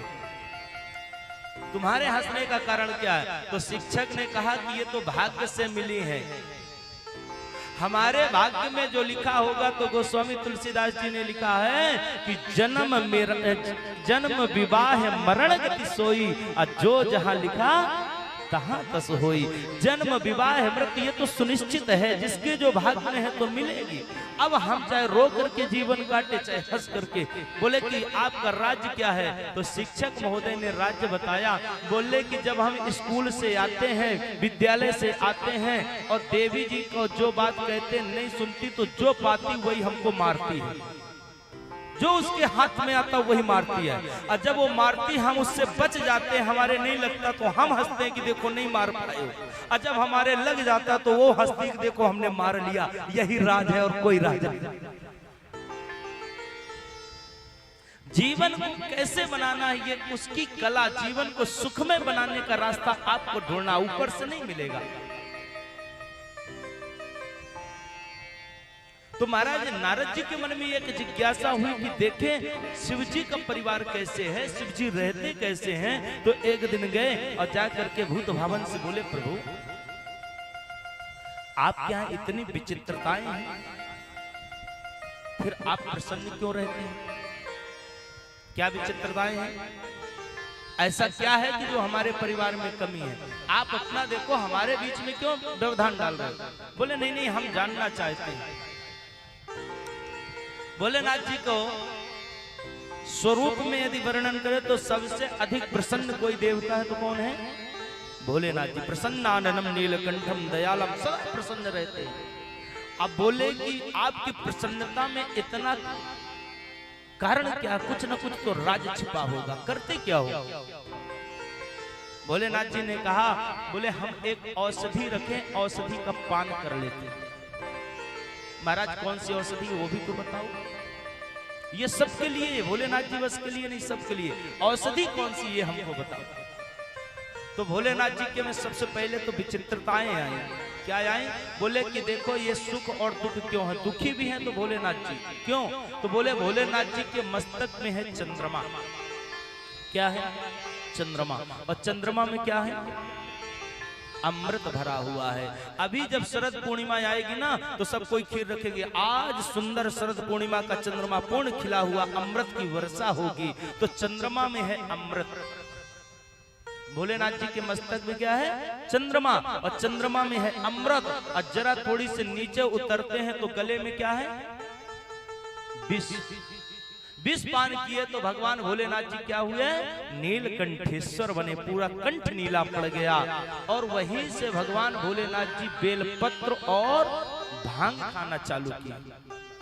लोग कहते हैं कि वो तो भोलेनाथ जी का प्रसाद है इसलिए हम पा रहे हैं। भोलेनाथ जी शौक से नहीं, नशा के लिए नहीं, अभी तो जिस समय उन्होंने, भोलेनाथ जी ने विष पान किया था और कंठ में रख लिया था तो विष के कारण पूरा कंठ छिल गया था, छाले पड़ गए थे। और जब छाले पड़ गए थे तो बड़ा कष्ट हो रहा था। भोलेनाथ जी जब भांग पीते हैं तो ठंडक आती है, आपके बेलपत्र खाते हैं तो ठंडक आती है, उन्हें आराम मिलता है। वो औषधि है भोलेनाथ जी, इसलिए सबसे अधिक महिमा भांग की। और आपके बेलपत्र की बताएं हैं। त्रिदलम त्रिगुणाकारम त्रिनेत्रम चात्रधायुधम त्रिजन्म पाप संघारो बिल्व पत्रम स्वार्पणम। एक बेलपत्र भी चढ़ा दिए तो भोलेनाथ जी 3 जन्म के पाप को नष्ट कर देते। भोलेनाथ जी के गले में विष रहे। अब बताओ, जहां अमृत होगा वहां विष हो सकता है क्या? और जहां विष होगा वहां अमृत हो सकता है क्या? नहीं होगा, अपोजिट है, नहीं हो सकता। पर भोलेनाथ जी के साथ में दोनों है। जटाओं में क्या है? गंगा। गंगा माने जल। और तीसरे नेत्र में क्या है? अग्नि, ज्वाला। ज्वाला जो है अग्नि का विरोधी है। अग्नि का विरोधी जल है, जल का विरोध अग्नि है, अग्नि का विरोध जल। दोनों एक दूसरे के अपोजिट है। जहां जल होगा वहां अग्नि नहीं होगी, जहां अग्नि होगी वहां जल नहीं होगा। पर भूत भावन के साथ में दोनों। भूत भावन भोलेनाथ जी लपेटते क्या है? भस्मी। भस्मी चढ़ाते होंगे आप लोग सुबह। और साथ में कौन रहते हैं? भूत, प्रेत, पिशाच। भूत को भगाने के लिए भभूत की जरूरत होती है। जब किसी को भूत लगते हैं तो जो झाड़ने आते कहते भैया भभूत लाओ, अभी हम भगाए देते हैं। तो जहां भूत होंगे वहां भभूत नहीं होंगे, और जहां भभूत होगी वहां भूत नहीं होंगे। लेकिन भोलेनाथ जी के साथ दोनों। भोलेनाथ जी के गले का हार क्या है? शेषनाग, सर्प। और गणेश जी का वाहन क्या है? चूहा। सर्प का भोजन क्या है? चूहा। मूसक है। जब स्वामी जी का गले का हार नीचे आता है तो गणेश जी का वाहन कांपने लगता है। यदि स्वामी जी का गले का हार नीचे आए तो हमें ऊपर जाना पड़ेगा। डरता रहता, नजर वही रहती है। तब तक मैं कार्तिकेय जी का वाहन देखा। सब अपने अपने साथी रहते हैं। ड्राइवर की बात आएगी तो ड्राइवर तुरंत पक्ष लेगा, है? जिसका जो, ये तो एक उदाहरण। शिक्षक की बात आएगी शिक्षक, आचार्य की बात आएगी आचार्य। तो तुरंत कार्तिकेय जी का वाहन क्या है? मोर। मोर ने कहा चिंता मत करो, हम बैठे हैं। अब मोर का भोजन क्या है? सर्प। बोले आने दो नीचे, हम बैठे हैं ना। माता जी का वाहन क्या है? शेर। भोलेनाथ जी का वाहन क्या है? नंदी। और शेर का भोजन क्या है? नंदी, है ना। माता जी कहाँ की रहने वाली? हिमालय की बेटी हैं, हिम माने शुद्ध बर्फ, फुल एसी। और भोलेनाथ जी कहाँ रह रहे हैं? जंगल में, कैलाश पर्वत पर। कहीं से तालमेल नहीं। भोलेनाथ जी का भोजन भांग धतूर है, बेलपत्र है। अम्मा जानकी, माँ गौरी जी का जो भोजन है ये 56 भोग है। अभी जब दुर्गा जी का समय आएगा तो 56 भोग, काजू किशमिश बादाम हलवा पूड़ी का भोग लगेगा। अभी आप लोग क्या चढ़ा रहे हैं?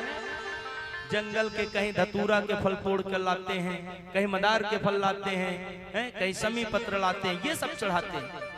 भोजन में भी व्यवस्थाएं अलग अलग हैं, रहने की भी व्यवस्था अलग अलग है। और महाराज पहनावे में देखो तो माँ गौरी जी 16 श्रृंगार करती हैं, अब भोलेनाथ जी निर्वस्त्र रहते हैं, अवघड़दानी है। ये देख करके नारद जी ने कहा महाराज जब तालमेल कहीं से है नहीं तो झगड़ा तो होता होगा। कभी तो माँ पार्वती जी कहती होंगी ना कि प्रभु आज पार्टी में चलना है तो हमारे जैसे तैयार हो जाओ।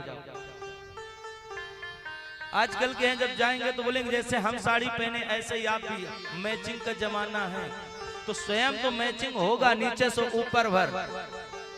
और यहां तक कहेंगे कि पतिदेव आप भी मैचिंग करो, लेकिन उस मैचिंग में जो मैचिंग होना चाहिए उसे छोड़ करके सब मैच होता है। मैचिंग होनी चाहिए स्वभाव की, तो स्वभाव छोड़ करके सबका मैचिंग होता है, पर स्वभाव का मैचिंग नहीं होता कि पतिदेव के स्वभाव में हम भी सम्मिलित हो जाए। भोलेनाथ जी का कहीं से तालमेल नहीं। नारद जी को बड़ी अटपटी लग रही, बार बार ये बात अंदर से गूंज रही है, रहते कैसे हैं? भोलेनाथ जी से पूछा तो भोलेनाथ जी ने कहा इसके 2 कारण। एक तो भोलेनाथ जी त्रिशूल लेकर के रखते हैं। त्रि माने होता है 3, शूल माने होती है व्याधियां। दैहिक दैविक भौतिक जो 3 व्याधियां हैं भगवान ने हाथ में पकड़ लिया है और पकड़ करके रखते हैं, तो उन्हें ये तीनों कभी प्रकोपित करते ही नहीं है। और जो उनकी पूजा करता है उनको भी वह असर नहीं करती, सब ये तीनों ताप नष्ट हो जाते हैं।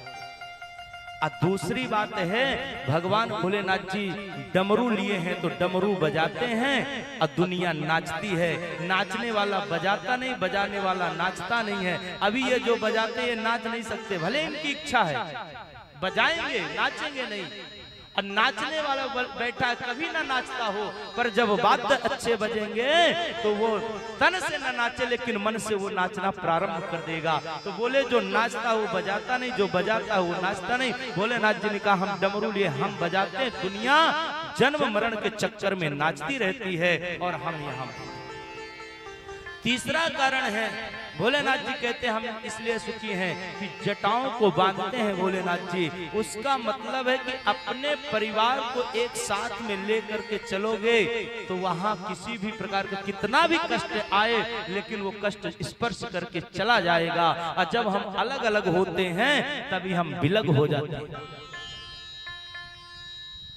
भोलेनाथ ने कहा कि हमारे शांति रहने का एक कारण ये भी है कि हमारे परिवार में सबका सम्मान है, सबकी पूजा है। अभी आप लोग पूजा करते होंगे जो सुबह तो देखते होंगे शिव जी का आवाहन, तो शिव जी सबसे लास्ट में आते हैं। पहले गणपति जी, फिर गौरी जी, कार्तिकेय जी, नंदीश्वर भगवान, इसके बाद में आपके जो है तो कीर्तिमुख जी है, नागेश्वर, नागेश्वर के बाद में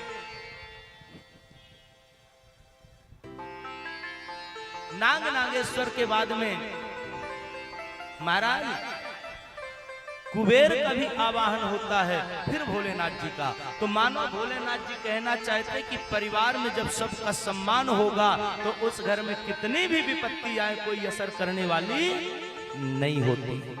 शिव जी के मंदिर में आप जाइए तो देखेंगे कि उनके मंदिर में सभी बैठते हैं। तो बोले कि जिस घर में सबका सम्मान, माता पिता का सम्मान हो, पिता बेटा का भी सम्मान रखे, बहू सास का सम्मान करे, सास अपने मर्यादा में रहे, एक दूसरे का सम्मान करें तो कितनी भी विपत्ति आए सब नष्ट हो जाती है, कुछ नहीं बचती है। पहला रीजन ये है। और दूसरा कारण बता रहे हैं भोलेनाथ जी कि हे नारद जी, जब घर में देखता हूँ कि लड़ाई झगड़ा आदि होता है, अब हमसे नहीं संभलता है, तो जाते हैं और जाग करके समाधि लगा लेते हैं और समाधि लगा करके हृदय से राम राम का उच्चारण करते, अपने इष्ट का, अपने गुरु का ध्यान करते हैं। और जब गुरु का ध्यान करते तो हृदय से आया राम, और ऊपर क्या है, विष कंठ में रखा है विष। अब विष को भी जब राम से जोड़ दिए तो बन गया विश्राम, उसी में आराम मिलने लगा सभी को और आनंद से सुख से रहने लगे। मानो भोलेनाथ कहना चाहते कि अपने कष्ट को, अपने दुख को राम से जोड़ दो तो उसमें भी आपको आराम मिलने लगेगा। हमें दुख कब होता है, हमें कष्ट कब होता है, जब हम अपने कष्ट को स्वयं लेकर के बैठते हैं तब। अपनी चिंता को अपने से बड़ों को भेज दो, आपका चिंता खत्म हो जाएगी। भूत भावन भोलेनाथ जी के चरित्र को सुनकर के सूत जी कहते हैं सोनकादि को, इसका मतलब है अपने घर में शांति बनाओ, अपने घर में पवित्रता रखो। जितनी पवित्रता होगी उतने ही घर में लक्ष्मी जी का वास होगा, शांति होगी। संपत्ति के तो आना जाना काम है, आती जाती रहेगी, लेकिन जब आपका मन निर्मल हो जाएगा तो वही शांति आपको आनंद प्रदान करने लगेगी।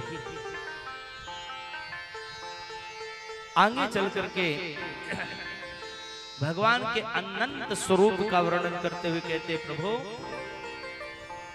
आप कृपा करके बताइए कि भगवान जी के जो प्रमुख 5 स्वरूप है ये कौन कौन से, अष्टमूर्तियां कौन कौन से हैं। जय जय जय जय जय, खुश रहिए। तो कह लगे महाराज, वंदे महानंद मनंत लीलम महेश्वरम सर्वविभुम महांतम गौरी प्रियम के कार्तिक विघ्न राजा समोद्भवम शंकर आदिदेव।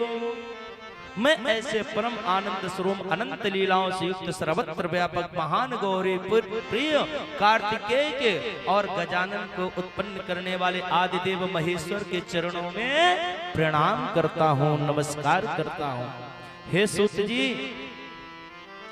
हम आपसे प्रार्थना करते हैं कि आप हमें भगवान के लीलाओं का और सुंदर वर्णन करके सुनाइए, जिससे हमारे जो श्रवण पुट हैं ये भगवान की कथा नित्य सुनते रहे। नंदीश्वर भगवान ने कहा, हे सनत कुमारो, भगवान का एक नाम पड़ता सद्योजात, और 20वें कल्प में ब्रह्मा जी ने पुत्र कामना से जिस समय पूजन करते हैं तो भगवान एक और रूप धारण करते हैं, वामदेव। और वामदेव के 4 पुत्र होते हैं, बीरज, विवाह, त्रिशैक और विश्वभावन।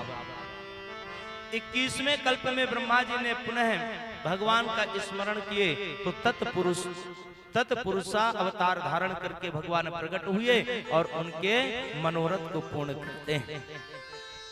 अनेक कल्प में, कल्प कल्पांतर की बात है, युग युगांतर की बात है, उसी के अनुसार व्यवस्थाएं भी होती हैं। महाराज आगे चल करके सुंदर भगवान ने 4 अवतार बनाए।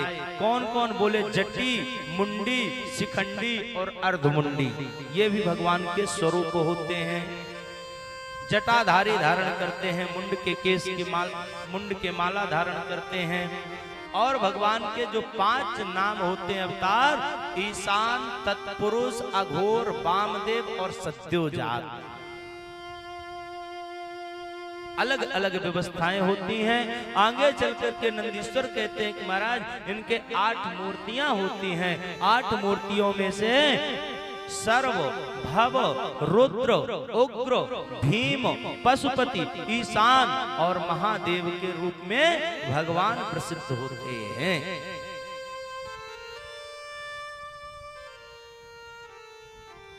बोलिए शंकर भगवान की जय हो। एक बार भोलेनाथ जी के मन में भाव आया कि संसार की सृष्टि की रचना कैसे की जाए। ब्रह्मा जी जो कर रहे हैं तो ब्रह्मा जी अपने मानसी सृष्टि की रचना कर रहे हैं, और जब मानसी सृष्टि की रचना कर रहे हैं तो इससे काम चल नहीं रहा।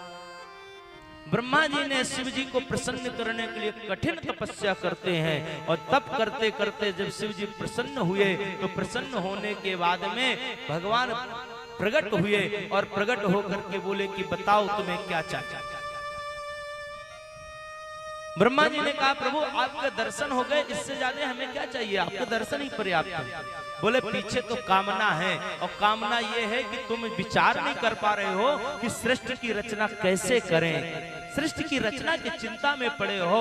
और जैसे ये बात बोले तो ब्रह्मा जी ने नेत्र बंद किया और नेत्र बंद करके भगवान को प्रणाम किया कि प्रभु इच्छा तो मेरी भी यही थी कि सृष्टि की रचना हो और सृष्टि की जब रचना हो तभी तो यह आगे बढ़ेगी, मुझे कुछ रास्ता नहीं दिखाई दे रहा, इसलिए आपको प्रणाम किया। और जैसे नेत्र बंद करके भगवान को उस परम शक्ति को स्मरण किए कि देखते ही देखते जब नेत्र खोले तो भगवान भूत भावन भोलेनाथ अर्धनारीश्वर का रूप धारण करके प्रकट हो गए।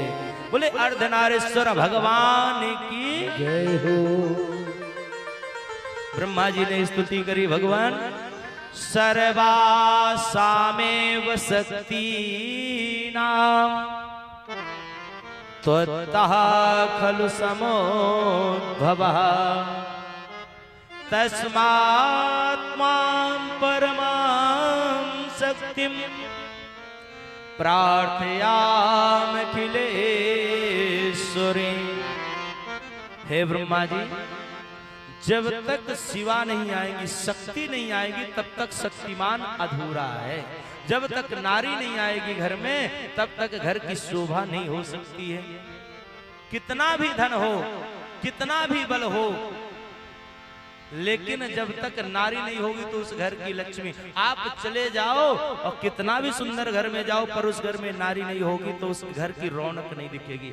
8 दिन के लिए महाराज चली जाती हैं देवी जी, तब देखो कैसी स्थिति होती है। और 8 दिन के बाद